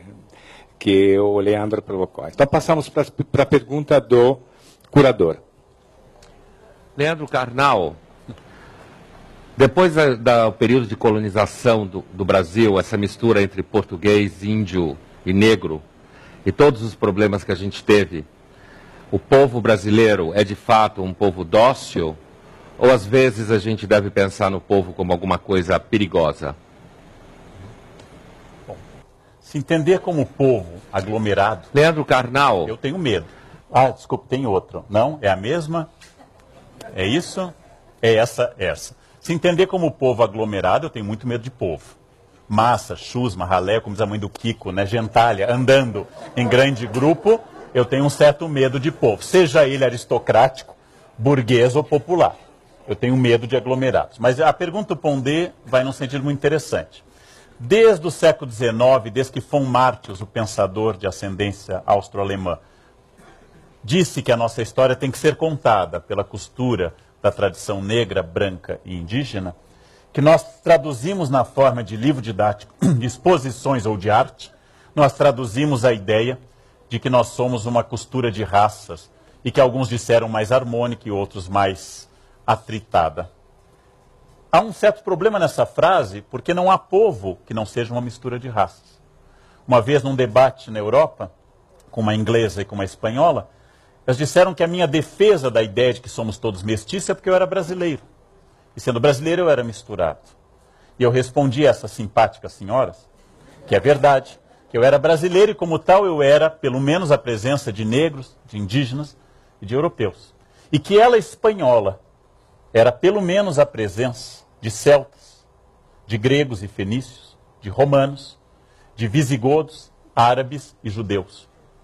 Tudo isso misturado, no caso dela, puxou, isso eu não saberia dizer em espanhol nem em inglês, puxou para o beijinho, no meu caso para o brigadeiro. Essa é a única diferença. Se no dela misturou e ficou beijinho. No meu misturou, ficou brigadeiro. O que significa que eu sou mais gostoso do que ela, né? Porque brigadeiro, vocês sabem, é mais gostoso que beijinho. Beijinho é menos gostoso que brigadeiro. Quando alguém se orgulha da falta de mestiçagem, eu tenho pele clara, vai ter melanoma mais cedo. Essa é a herança da sua pele clara, né? Você é uma anomalia que vai morrer de câncer mais cedo do que os outros. Quando nós construímos que nós temos atritos entre as pessoas por questões raciais, e eles existem de verdade, Nós temos violências inumeráveis no Brasil a este respeito, que começaram a ser combatidas ultimamente, tanto pela lei como pela educação, e ainda enfrentam bastante resistência. Quando nós começamos a fazer isso, nós estamos esquecendo que todos os povos, sem exceção, todos eles são melting pots, são cadinhos, são misturas étnicas. Porque raça é uma invenção humana, não é uma realidade, realmente. É uma invenção cultural e discursiva humana. Então eu acho que sim, o povo pode ser perigoso em vários sentidos, como todos os grupos podem ser. Como podem ser perigosas as elites, como podem ser perigosos os operários, como podem ser perigosas todas as elites, que Tocqueville já denunciou no século XIX que a democracia não é a garantia da felicidade na Terra. Não que Tocqueville de fato não gosta da democracia, acho que até não gosta tanto, mas ele denunciou que essa democracia não é a garantia para tudo isso. Que elegendo pela média, a partir da vontade média, eu tendo a eleger o mais conhecido e o mais popular, e não exatamente o melhor. Mas lembrando, como pensa Churchill, que a democracia é um horror, é o pior dos regimes, com exceção de todos os outros. Porque não achamos ainda um sistema mais eficiente, que se oponha a ela e garanta maior equilíbrio. Então, concordo com o Pondé, com o curador, que é uma violência específica no Brasil, em que violências de classe se somam a violências étnicas. Violências racistas e violências de posse de bens se sobrepõem aqui a violências políticas, ao nosso mandonismo e à nossa capacidade de fazer coisas em oposição e ódio aos outros. Só que eu não acho isso nem um pouco original, nem um pouco especificamente nosso. Acho até que por vários motivos há lugares como o Brasil e como a Índia, que apesar de terem um alto grau de contradição social, uma profunda divisão étnica e práticas de ódio impressionantes, é curioso que não haja ainda mais ódio, dado o grau desta violência social. É curioso que ocorra assalto só em algumas vezes que a gente sai à rua, e não em todas as vezes. Ou seja, é curioso que isto ainda não faz, exatamente como disse Montaigne, que os índios do Brasil não entendiam ao olhar franceses magros e pobres, e gordos e ricos, como aqueles não se grudavam no pescoço daqueles. Montaigne já não entendia o poder, por exemplo, de um clássico de futebol ou de uma novela, e sua capacidade de impedir que isso ocorra, pelo menos naquele horário, especificamente. Então eu acho que a violência existe, é uma realidade, ela não é tão notável quanto talvez devesse ser, dada a contradição social que nós vivemos. Alguma questão fora o curador ou tem outra do curador? Não sei. Não? Público, então, por gentileza. Boa noite, professor Karnal. Boa noite. Duas perguntas. A primeira é relacionada à mídia, principalmente a mídia sensacionalista, que mostra casos diários de violência na TV, como isso contribui para, principalmente para a classe média, para a relação de ódio que se constrói no Brasil. E... Não, essa seria essa pergunta, sim. Ok. Eu não tenho uma resposta clara porque há especialistas como o Moore nos Estados Unidos que defende abertamente no seu documentário, que é sobre aquele massacre numa escola em Columbine, ele defende abertamente que a violência nos Estados Unidos é fruto da televisão e da mídia. Como historiador, eu tendo a desconfiar dessas respostas, porque a televisão brasileira é da década de 50. A possibilidade de ter havido assassinatos antes dessa data no Brasil. Aí dizer, não, isso é fruto já da imprensa. A imprensa do Brasil é de 1808. Que significa que Palmares e outros episódios foram resolvidos dentro de uma profunda harmonia. Dawkins, eu vou parecer fugir da sua pergunta, mas exatamente eu vou ao encontro dela. Dawkins, o autor do livro God a Delusion, diz no início uma frase que eu discordo inteiramente. Ao defender os ateus, ele diz o seguinte: imagine um mundo sem Deus, um mundo sem religiões, um mundo sem atritos religiosos. Este é um mundo de paz. Um mundo sem Deus é um mundo de paz. Infelizmente, se a resposta fosse tão simples, eu seria um ateu militante. Infelizmente, os dois maiores genocídios do século XX, a União Soviética e a China comunista, foram feitos por estados ateus, seguidos de estados religiosos, como a Itália fascista, ou seguidos em nome da religião em períodos anteriores, como a Inquisição, ou a conquista de Jerusalém em 1099, ou a retomada de Jerusalém no século seguinte. O que significa isso? Que nós humanos matamos com Deus, sem Deus, contra Deus, a favor do ateísmo, em sociedades capitalistas, em sociedades socialistas, no século 20, 21 e no 20 a.C. Então a minha teoria é que sim, a TV demonstra caminhos, metodologia e reflete aquilo que a gente chama de uma espécie de sentido de cópia, de emular a violência. Muitos desses crimes de adolescentes com armas nascem de cenas vistas na televisão ou em jogos. Mas se nós abolíssemos a televisão e substituíssemos por estudos do Decameron de Boccaccio, se nós abolíssemos a TV e tivéssemos que ler o Gênesis todos os dias, povoado de episódios de violência, nós teríamos provavelmente explosões, que não é científico dizer o que aconteceria no futuro do pretérito em história, mas eu não acho que a TV provoque alguma coisa. E eu não acho que ela tenha este poder. As sociedades onde a TV praticamente não chega por falta de energia elétrica, como certas sociedades do interior da Ásia e da África, e nem por isso são, nem vagamente, sociedades mais pacíficas. O que eu estou dizendo com isso? Sim, para a sua pergunta, acho que a TV incentiva de forma direta e indireta, inclusive quando mostra produtos que eu não posso adquirir, mas também não, porque eu acho que a TV não é o que cria violência humana, que não começou quando uma menininha com cocar de índio anunciou na TV Tupi, está começando a TV. Aquele dia em diante começou a violência no Brasil. Antes todos andavam de mão dadas, cantando We Are The World, comendo queijo tofu nas esquinas. Não, não era assim. Então, é preciso lembrar que a TV às vezes é responsabilizada, sim, mas que a TV é sensacionalista, ou os jornais, porque isto vende. E não porque a TV provoque isso, porque isso tem mercado. Se tivesse mercado, tradução de Kant ao vivo durante 6 horas, a TV venderia. Mas isso não tem mercado. Outra questão, por favor.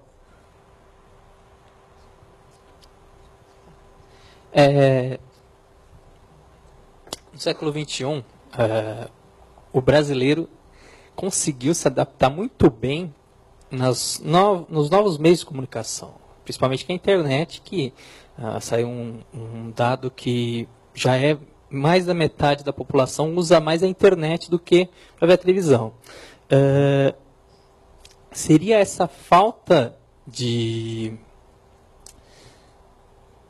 Seria essa falsa resistência ao ódio brasileiro, essa adaptabilidade meio aos novos meios de comunicação? E também existe uma certa ironia no espírito brasileiro em ironizar realmente tudo que acontece, assim, seja bem ou seja mal, num assunto polêmico ou irônico ou de alguma forma. E seria essa uma característica brasileira que ajudou a gente a ir para frente, assim, num universo onde se desmonta e monta-se em segundos um novo mundo a cada... Eu tentei, mas a minha... Eu entendi o seu brainstorming, o seu toró de palpite, como traduzindo brainstorming, mas a ideia é interessante. Tem muitas questões, acho que o tempo é curto. Nós estamos vivendo uma revolução de paradigma, revolução de escrita ou prevista, muito antes disso, talvez no Manifesto Comunista de Marx, e continua, junto com tantos outros, sendo um autor indispensável para entender o mundo contemporâneo, que dizia no seu manifesto que tudo que é sólido desmancha no ar, que esse é o mundo da modernidade e que ele atribui esse dinamismo à burguesia no século XIX. Nós vivemos uma mudança tão grande e o mundo muda tanto de sistemas que é comum, como eu já disse aqui num encontro da CPFL, que não conseguindo acompanhar isso, eu tendo a confundir o fim do meu mundo com o fim do mundo.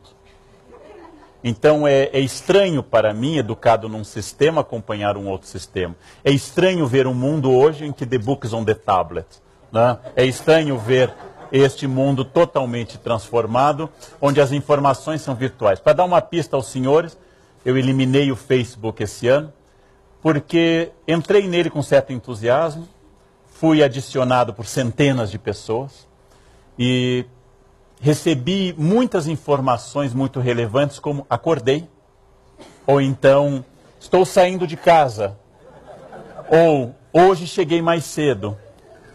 Muitas pessoas me davam acesso a essas revelações, verdadeiros terceiros segredos de Fátima, em que eu tinha que lidar com aquilo, saber, por exemplo, nesse final de semana não sair de casa. Bom, e o que eu tenho com isso? Irritado com essa banalidade, eu deletei o Facebook e descobri que é uma coisa com a qual ou sem a qual a gente fica tal qual sempre esteve. Ao narrar para um aluno meu do 2º ano do curso de História, que eu tinha deletado o Facebook, um menino de 19 anos, inteligente, ele me disse: nossa, professor, o senhor perdeu todos os seus amigos. Tá? Tentem captar, gente, tentem captar a percepção de mundo diferente. Não só não os perdi, como provavelmente aumentou e melhorou a minha qualidade, para não ter mais ter ódio das banalidades que eles manifestavam. Significa que nós estamos numa mudança de paradigma, que as pessoas têm acesso, esse acesso é total e imediato. Não ainda temos capacidade de ter distanciamento desse paradigma para poder analisá-lo.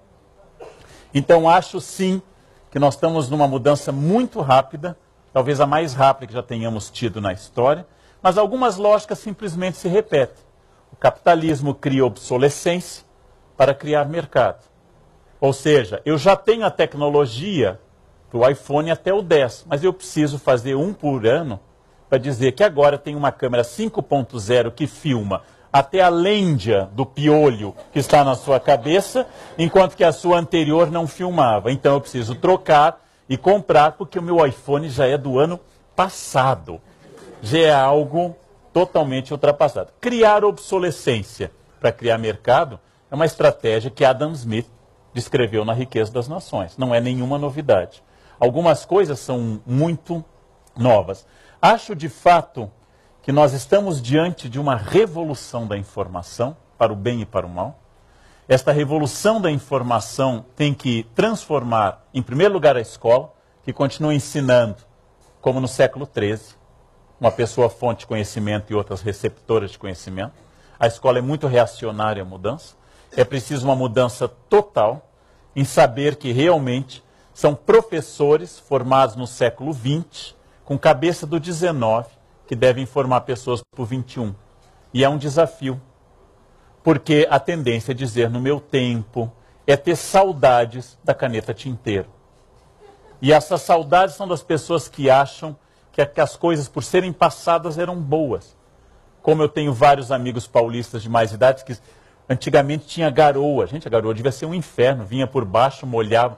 Naquele tempo tinha garoa. Hoje não tem, mas graças a Deus que acabou a garoa. É a única coisa positiva do aquecimento global. Né? Acabou-se a garoa, não tem mais aquela chuvinha medonha que vinha de baixo e molhava tudo. Mas as pessoas, não tem mais nem garoa hoje. Que saudades daquela tuberculose, daquela pneumonia que tinha no passado com aqueles invernos nevoentos. Ou seja, essa melancolia, em geral, só diz que eu tenho dificuldade de acompanhar estas coisas. Então, acho que nós vivemos uma transformação e esses ódios hoje também estão ressignificados. Há grupos específicos do Orkut para isso. Há grupos que estabelecem, o Orkut é muito antigo, os mais jovens não conhecem. Era uma coisa que veio antes do Twitter e do Facebook. É muito antigo, mas anotem e procurem depois. Nesse sistema muito arcaico chamado Orkut, havia grupos de eu odeio salsa crespa, eu odeio o programa tal, eu odeio o domingo à tarde. E as pessoas se irmanam num ódio muito passageiro e estabelecem relações previstas pelo Alvin Toffler na terceira onda, muito passageiras também. Esta é uma sociedade de espelhos e de sensações muito passageiras. Naturalmente ela não é melhor ou pior. Eu chego a imaginar como fantasia que se hoje há um sistema de comunicação com 140 toques, e as pessoas mais antigas, no meu tempo que a gente lia livro grande, As Minas de Prata, do José de Alencar, naquele tempo que a gente lia, hoje são 140 toques, se daqui a 20 anos surgir um Twitter novo com 10 toques, E as pessoas de 140 que hoje são jovens dizem, no meu tempo é que a gente escrevia 140 toques. Naquele tempo a gente tinha ideias para isso. Hoje ninguém mais quer nada com nada, é tudo com 10 toques. E assim por diante. Ou seja, nós precisamos adaptar o conhecimento, pensar esse conhecimento e inclusive as novas formas de ódio que ele gera para essas comunicações. Tem muita coisa que dá para dizer a partir dessas questões interessantes, mas é só para suscitar mais perguntas. Outra questão?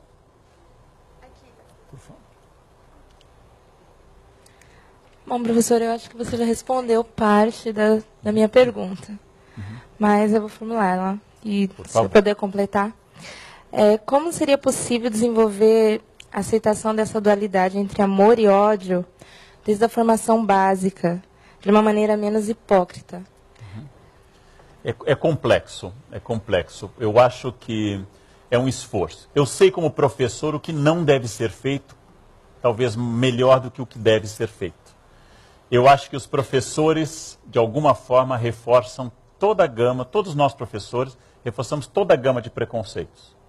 Um conselho de classe, saibam os alunos, é um show de falta de ética. Comenta-se a vida privada dos alunos. Fulano foi uma... Mas também a mãe bebe, que é uma coisa, né? E se traz à tona sem caridade alguma, sem compaixão budista ou caridade católica, nada, né? Fulano é assim, mas o pai, você já viu o pai dele? Você já viu o pai dele, né? E outra, ou seja, os adjetivos qualificativos mostram que os professores fazem parte de um sistema e que compartilham em parte deste mundo e reforçam. Quando um aluno lê com gagueira, o professor sorri. E os alunos sentem no sorriso dele a deixa para poder praticar mais bullying contra aquele que está, por exemplo, tendo esses problemas ou de dislalia ou de qualquer outra coisa. Ou seja, a primeira tarefa da educação seria libertar os professores de seus preconceitos. Nós nunca tivemos uma sociedade ou um ser humano liberto de preconceitos. Mas é um esforço permanente. É um esforço de, pelo menos, eu reconhecer este preconceito e trabalhar com ele. É um esforço quase psicanalítico.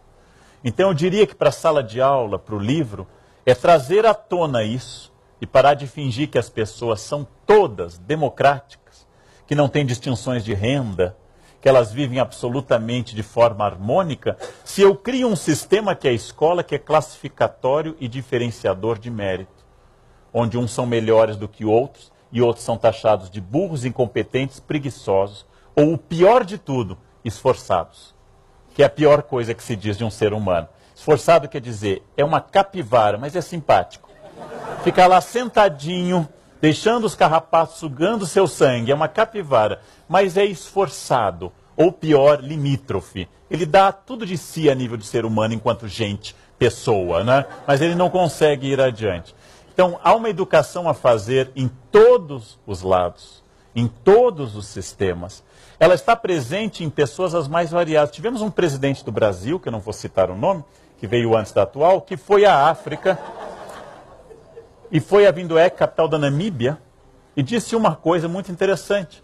Windhoek é uma cidade estranha, porque foi feito por alemães na África e tem casinhas triangulares, com telhado para neve, tal como Campos do Jordão, na hipótese de vir a nevar um dia, já estão preparados para essa hipótese, e com gerânios na janela. E nosso presidente diz, é um país tão arrumado e tão limpinho que nem parece África. Isso não veio de um pensador conservador e reacionário. Veio de um militante de origem sindical, que eu não vou identificar o nome, que não seria ético. Significa, neste caso, que o preconceito é uma espécie de câncer com metástase por todo lado. E ele nos atinge. Reconhecê-lo é o primeiro passo. E saber dessas diferenças. E saber que este mundo trata identidade a partir dessa diferença. Então, que realmente isso é muito difícil. Como foi dito na pergunta anterior, que eu não desenvolvi, foi dito que o Brasil é irônico. Eu acho que sim, mas eu faria uma distinção. A ironia é muito urbana e racional, porque a ironia utiliza uma metáfora, ou um eufemismo. Enquanto que o Brasil é mais notadamente, como se disse, da chalaça e do deboche, que é direto. O debochado diz, olha aquela gorda. E o irônico diz, salta, Free Willy, venha, vai perder. Ou seja, ele utiliza uma metáfora intermediária. A ironia, em geral, é urbana e racional. E ela causa ódio porque a pessoa entende depois. Ela chega à casa, Free Willy, agora ela entende.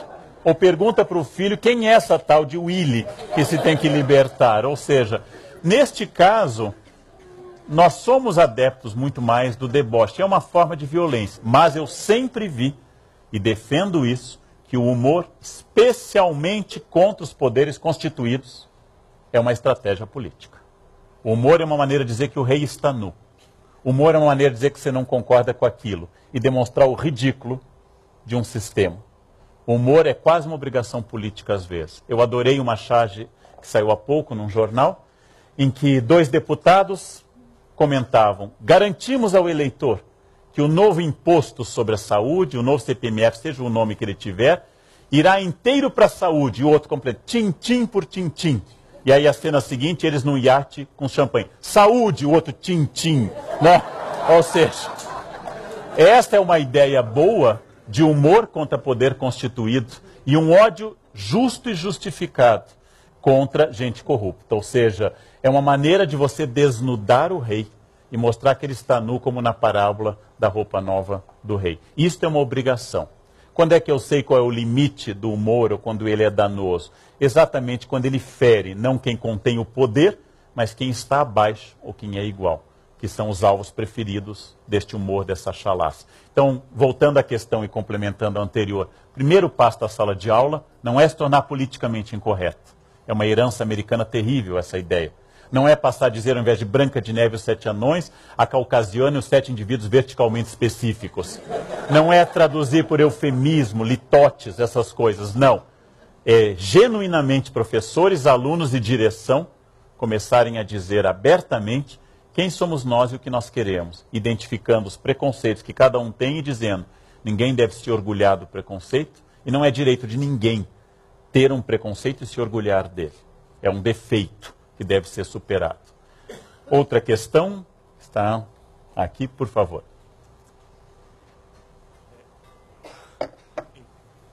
Sim. Professor, eu tenho... Mais perto. Sim.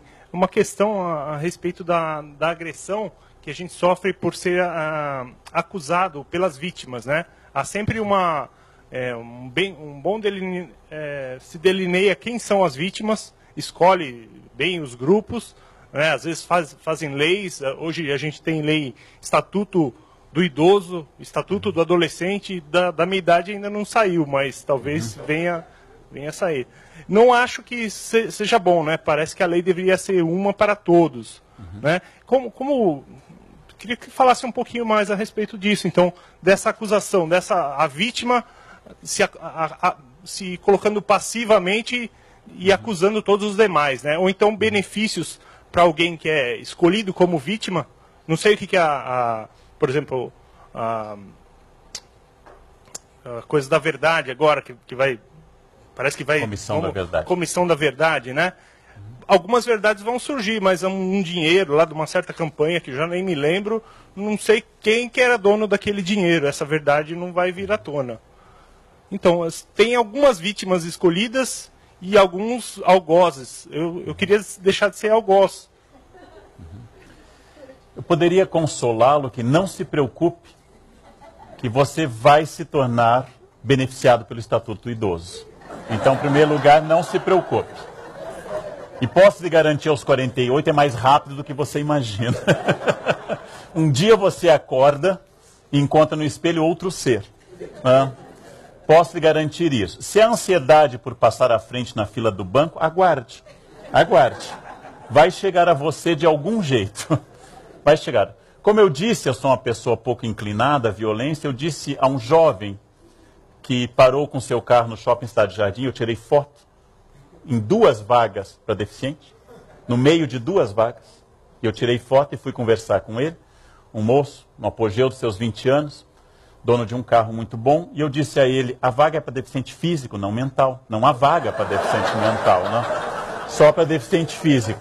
Depois de me certificar que o tamanho dele impediria uma reação mais brutal, naturalmente. Eu acho que há várias questões. O seguinte, a ideia da isonomia absoluta da lei, a lei é a mesma para todos, não deve haver cota racial, não deve haver lei contra a discriminação para gays ou contra a violência para mulheres, deve haver apenas lei contra a discriminação e a violência, não deve haver uma lei, Maria da Penha, deve haver uma lei contra a violência, seja ela quem for. É no plano da utopia e no plano jurídico absolutamente correto. Do plano ideal, eu concordo inteiramente com você. Na prática, a Lei Maria da Penha é um grande instrumento. Na prática. Exclusivamente na prática.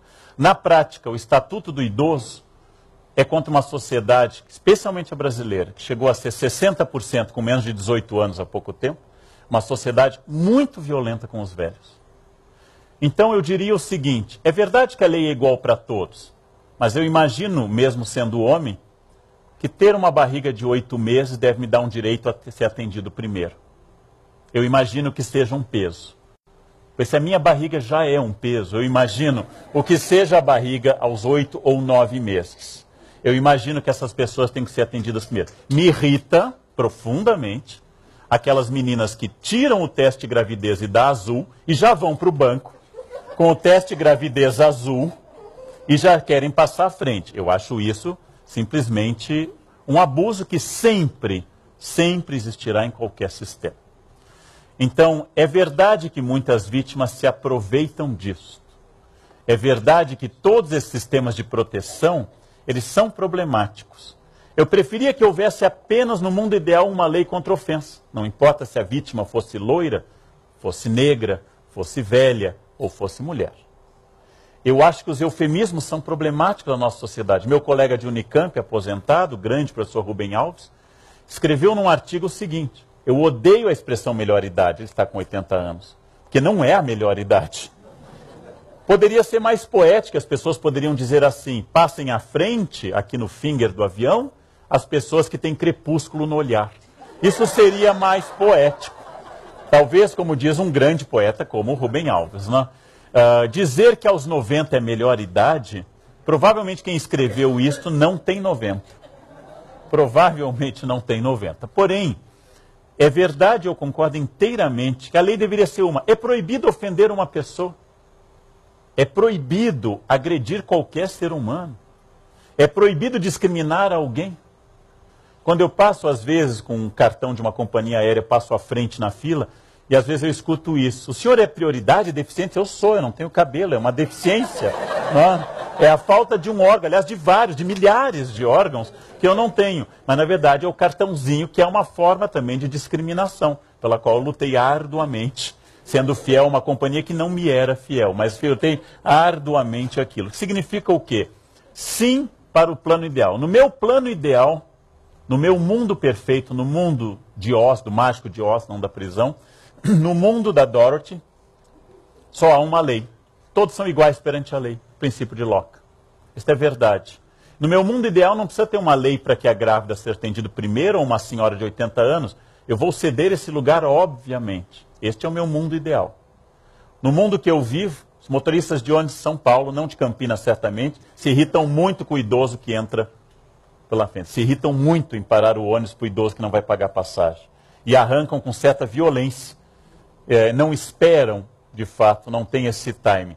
Neste meu mundo, o mundo real, os assentos reservados a idosos, gestantes e deficientes estão sempre ocupados por um jovem com iPhone, sentado na primeira e imerso no seu autismo absoluto, indiferente a todo o resto. Então, este é o meu mundo real. Para este, talvez temporariamente, apesar de entender todo o argumento em contrário, eu quero e defendo o aumento de estatutos específicos para o idoso, para as mulheres, para os negros, para os gays e talvez também em causa própria os destituídos de cabelo, que não podem ficar ao sol numa fila, por exemplo, que vão ter melanoma com certeza. Não?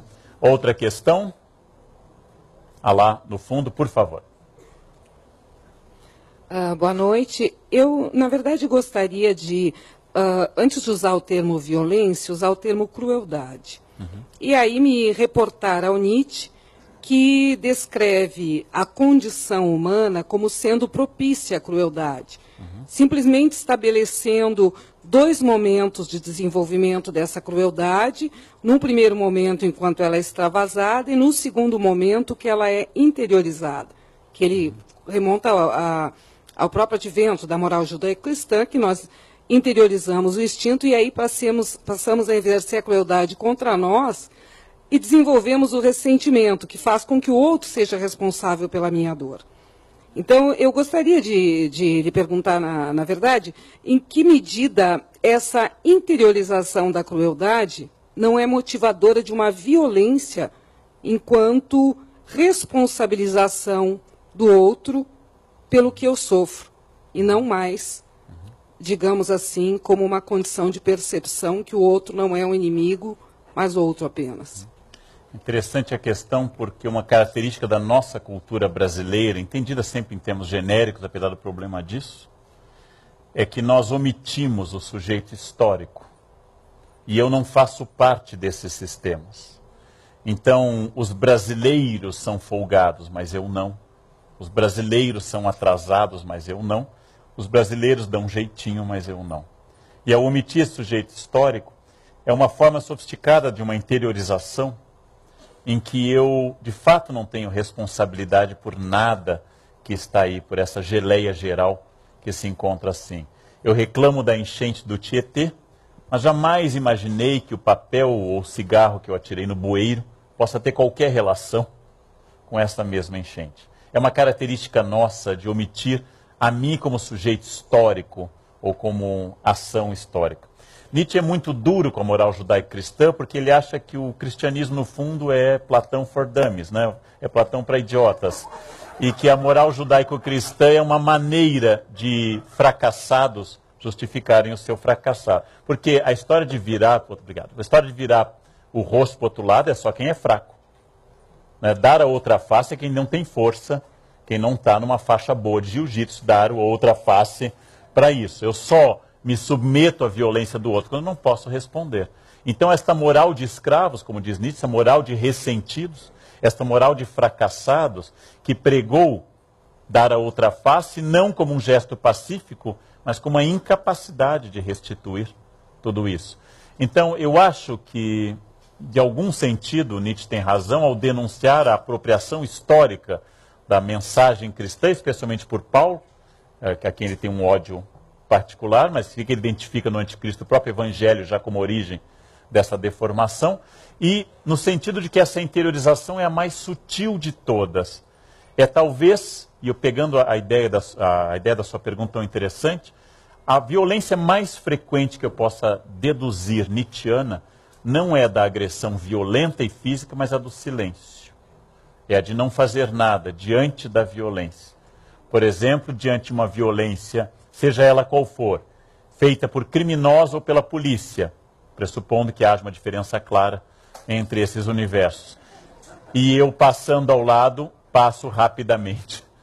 Por isso, porque eu não quero me envolver, porque não é justo me envolver, ou porque tenho medo de me envolver, este silêncio, que um filme de 47, chamado Gentleman's Agreement, em português, O Sol é para Todos, vai desenvolver dessa forma. O racista furioso, aquele que põe o lençol da esposa e vai para a Ku Klux Klan, aquele que mata pessoas, é uma exceção, felizmente. São loucos excepcionais. O absolutamente democrata também é uma exceção. A média é aquele que não gosta do racista furioso, mas sorri diante de uma piada sobre nordestinos, sobre negros ou sobre gays. Não é que eu vá matar alguém, jamais. Mas eu também não respondo a uma piada que ataca a dignidade ou de um negro, ou de um nordestino, ou de um gay, ou de uma mulher loira, ou seja, do que for. Ou seja, no fundo, esse meu silêncio é o que ele chama de Gentleman's Agreement, é a concordância da maioria de que aquele indivíduo é um perturbado, mas que eu não me oponho ao que ele diz. No fundo, com o meu silêncio, que eu deveria redarguir, enfrentar e contra-atacar, para demonstrar que isto é um absurdo. Mas como eu também compartilho de parte daquilo, então eu vou acabar fazendo o jogo para ser amado, o jogo de que eu sorrio com aquela piada infame e preconceituosa. Como quase toda piada, né? Infame e preconceituosa. Outra questão, por favor. Boa noite, Karnal. Boa noite. Alô. Boa noite. A gente está transmitindo ao vivo agora essa palestra no site da CPFL Cultura. A gente tem cerca de 500 pessoas ao vivo e mandando perguntas, comentando aqui no chat. Várias pessoas pediram para você falar um pouquinho do caso recente do menino que atirou na professora e depois se matou. Entre elas foi a Ana Lucília, ela te pede para falar sobre isso, e ela também te pergunta o que você teria a dizer sobre o bullying, se seria também uma expressão do ódio. Tem dificuldade em analisar um caso tão recente sobre o qual nada se sabe além do caso em si. Aparentemente, um filho de um guarda municipal de família aparentemente estável, numa escola padrão, numa escola de boa qualidade, toma um gesto de violência indescritível, atira contra a professora e depois se mata. Eu tenho mais dificuldade em entender o se mata do que atirar contra a professora. Como professor, eu acho muito frequente que alunos queiram atirar em mim e eu queira atirar neles. Que isso não tenha ocorrido é uma questão de sorte, talvez, ao longo dos anos. Mas é doloroso imaginar por que uma criança de 10 anos tira a vida. Eu tenho dificuldade em analisar este caso, porque eu não tenho nenhum dado para poder interpretar histórica, sociológica ou psicanaliticamente o gesto dessa criança. Não houve ainda na imprensa uma única linha interpretando a personalidade dessa criança ou qualquer outra coisa. Posso imaginar que às vezes nós humanos façamos coisas muito irracionais e nós humanos crianças não tenhamos extensão do que estamos fazendo. E que ele fez algo como talvez dar um tiro sem imaginar que aquele tiro represente a morte. É muito cedo para eu poder pensar este caso, mas é óbvio que nós estamos importando um conceito que na origem é norte-americano, bullying, que não é exatamente da nossa tradição, estamos adaptando a violência escolar. É muito importante talvez esse debate, porque as escolas são espaços de sofisticada violência hoje. Entre alunos, entre professores, direção com professores, patrões nas escolas particulares ou Estado com professores, todos entre si. Então, trazer à tona isso e fazer uma cultura de tolerância na escola é um desafio muito novo, muito interessante. Então, se eu pouco posso dizer disso, eu tenho que lembrar como professor que as tragédias como a do Realengo Oeste, elas ainda são, felizmente, excepcionais. Que nós temos ocorrendo diariamente milhares e milhares, centenas de milhares de aulas que terminam em aprendizado ou tédio, sem nenhuma violência. Logo que eu estou tomando casos exemplares e muito dramáticos para tentar julgar todo o sistema. A média das aulas termina apenas em sono e não em tiro. A média das aulas. Nós temos mais facilidade hoje de obter armas do que jamais tivemos. Matamos menos nas escolas do Brasil do que nas escolas dos Estados Unidos. Ainda. Não? Só que nós não temos condições de profetizar se nós estamos melhorando essa convivência ou piorando. Porque aconteceu algo inédito, nós universalizamos a educação fundamental e essa capilarização fez ter acesso à escola quase todo mundo. Essa democratização foi quantitativa e não qualitativa. Então, quando as pessoas dizem com razão, no meu tempo se lia Cícero na 4ª série ginasial, é verdade. Naquele tempo, 2% dos brasileiros tinham acesso a este nível de educação. E hoje nós temos padrões de séries com mais de 90% das crianças e adolescentes matriculados. E como a escola não é um universo separado do mundo, ela contém tudo que a sociedade contém. Então não é a escola que pratica bullying, é o mundo que pratica bullying. É o mundo que ataca pessoas, é o mundo que faz cantadas cafajestes à mulher que passa, é o mundo que pratica violência, é o mundo que grita, é o playboy que vai em frente ao Cidade Jardim em São Paulo e puxa a bolsa travesti e arrasta no carro até a risco de vida para aquele ser humano. Ou seja, o mundo pratica bullying. E a escola é parte deste mundo. E a escola também tem esta prática. Ela é uma prática muito debatida hoje. Eu acho que nós estamos importando um modelo norte-americano de debate.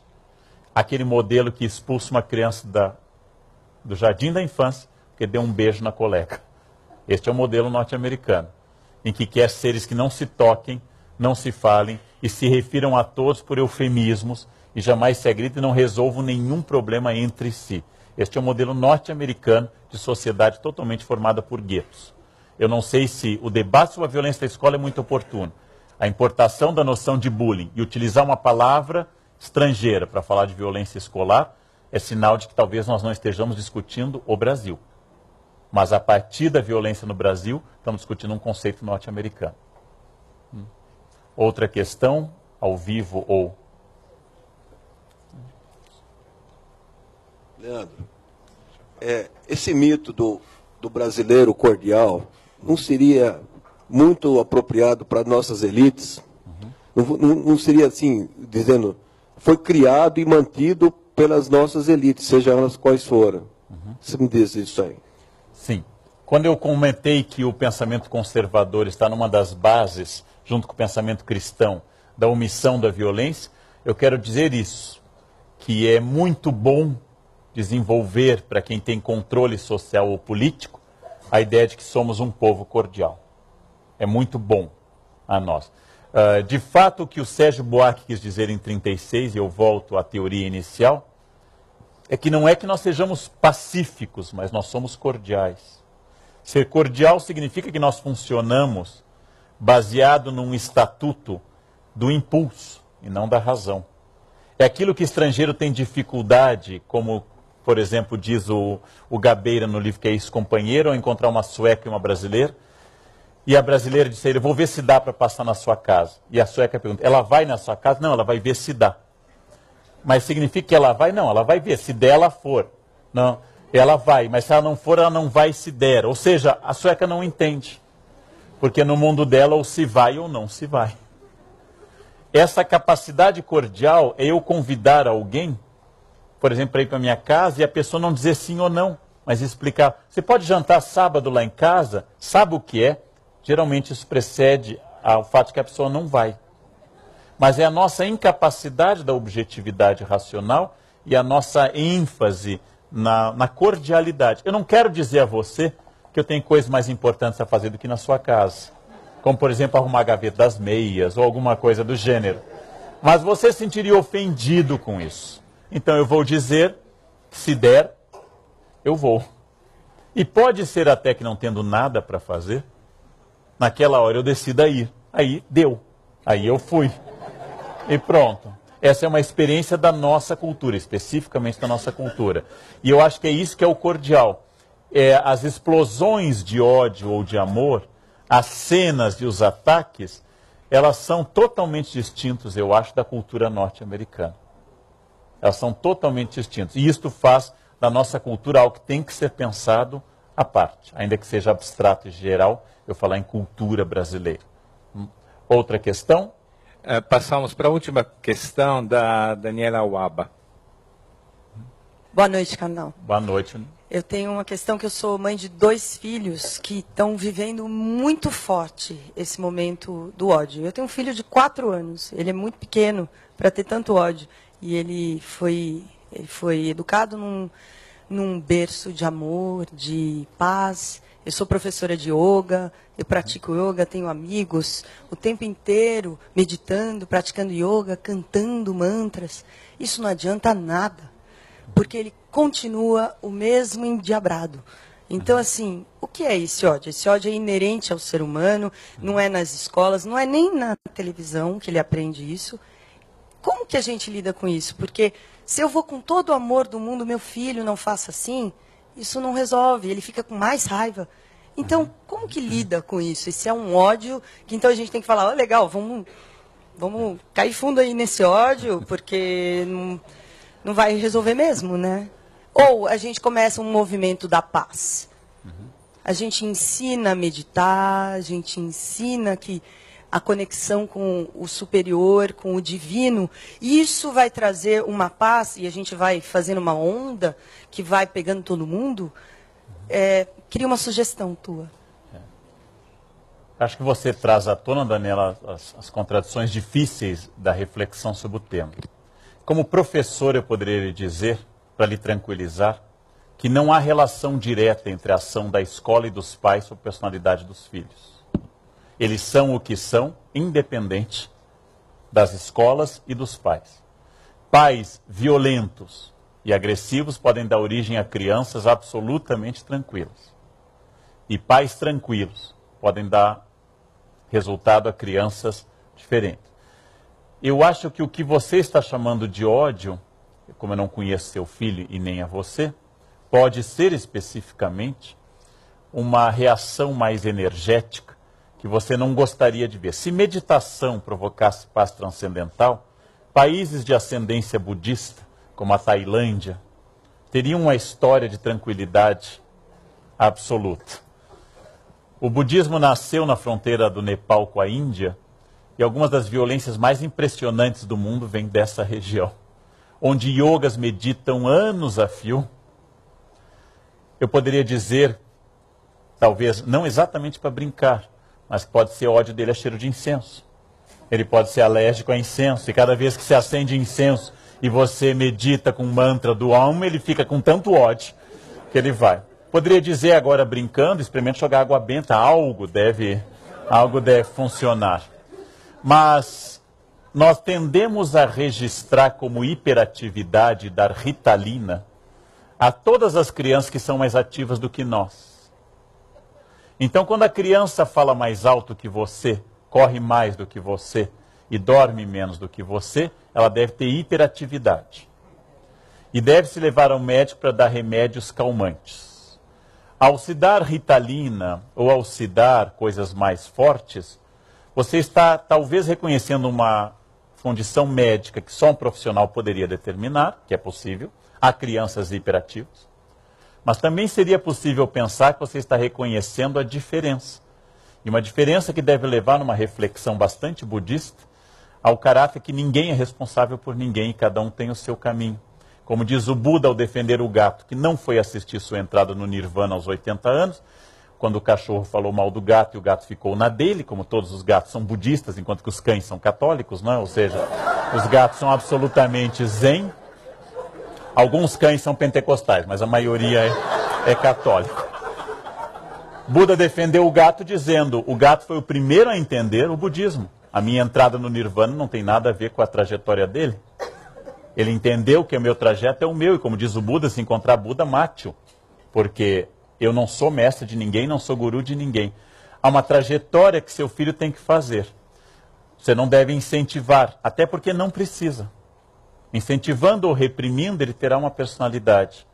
Agora, aqui nós temos um choque de diferença. E que há uma violência que eu não conheço, logo a minha injustiça pode ser atroz. Há uma violência que você identifica nele, e talvez ele identifique uma violência em você de querer que ele se molde a você. E ele responde a uma violência também e defende o seu espaço autônomo, e dizendo que a maneira que ele tem de chamar a atenção, às vezes, numa casa de intelectuais, é indo mal nos estudos. Numa casa de lutadores de jiu-jitsu, é fazendo balé. E numa casa em que a mãe faz yoga e é uma pessoa tranquila, é dizendo, eu não faço, eu sou absolutamente violento. Ele está dizendo, chame atenção sobre mim, olhe para mim, eu quero ser diferente. Alguma dessas características passa. Eu vou lhe tranquilizar que muitos alunos que eu tive ao longo da minha vida, especialmente adolescentes, eu tive que tirar substâncias proibidas legalmente das mãos deles, recriminando não apenas o uso, mas a imbecilidade de fazê-lo no corredor da escola. E alguns desses hoje são advogados respeitáveis em São Paulo, e esse realmente eu não posso dizer o nome. Encontrá-los, às vezes, nos restaurantes de São Paulo de terno, indivíduos que eu tive que tirar maconha das mãos e outras coisas, eles têm vergonha, porque lembram, quer dizer, alguns, como um já me disse uma vez num sushi em São Paulo, uma pessoa naquela época não sabia o que eu era, o que eu queria, hoje eu sei. Para ser professor ou para ser mãe ou pai, uma tarefa é a paciência. A paciência de quem planta carvalho e não eucalipto, metáfora do Rubem Alves. A paciência de saber que para ensinar seu filho a escovar os dentes, eu profetizo 15 anos ininterruptos, 4 vezes ao dia de briga. E ele só aprenderá quando passar a beijar. E se você tiver falado ou não, tanto faz. Ele passará a escovar os dentes quando tiver que beijar. Até então, o prazer dele vai ser você exasperado, não escovou os dentes ainda, e falar, mas como? E assim por diante. Esta é a paciência para educar. E a paciência para educar é muito difícil. Talvez a gente tenha inventado a ideia do amor materno, que é uma invenção de uns 300 anos na história. É uma invenção recente na história humana, que as mães devam amar os filhos, e ainda não totalmente difundida. Haja visto alguns episódios. A gente tem inventado a ideia do amor materno, como diz a Bedington no seu livro do Mito do Amor Materno, porque é muito difícil amar pessoas apesar delas. E amar pessoas apesar delas, que é a experiência do amor, é muito difícil. Então eu não sei se é a natureza deles ser violento, mas eu acho que pessoas que fizeram muita coisa no mundo, gênios, líderes, provavelmente não forem muito fáceis também. E que provavelmente você tem uma personalidade forte e marcante, que você deve insistir até o último dia, que ela deve respeitar os outros, que o caminho de ouvir é o melhor, que ele não é o único no mundo, e ter uma esperança brutal que essa mensagem seja ouvida. Nem que a última cena seja ele com uma faca e você à noite e ele ao estilo psicótico, matando, que nunca vai acontecer naturalmente, mas que deve ser uma luta constante. Porque esta utopia de poder melhorar alguém é que torna possível a educação. Mas como toda utopia, ela só serve para tentar agir no presente. Ela nunca serve para ser um ponto de chegada. Seremos todos derrotados, sempre. Todos os professores e todos os pais seremos derrotados. Mas todos temos consciência que houve alguém querendo fazer algo de bom e querendo modificar. Então eu diria, não pare de tentar, mas não vai dar certo. É só para animá-la neste final.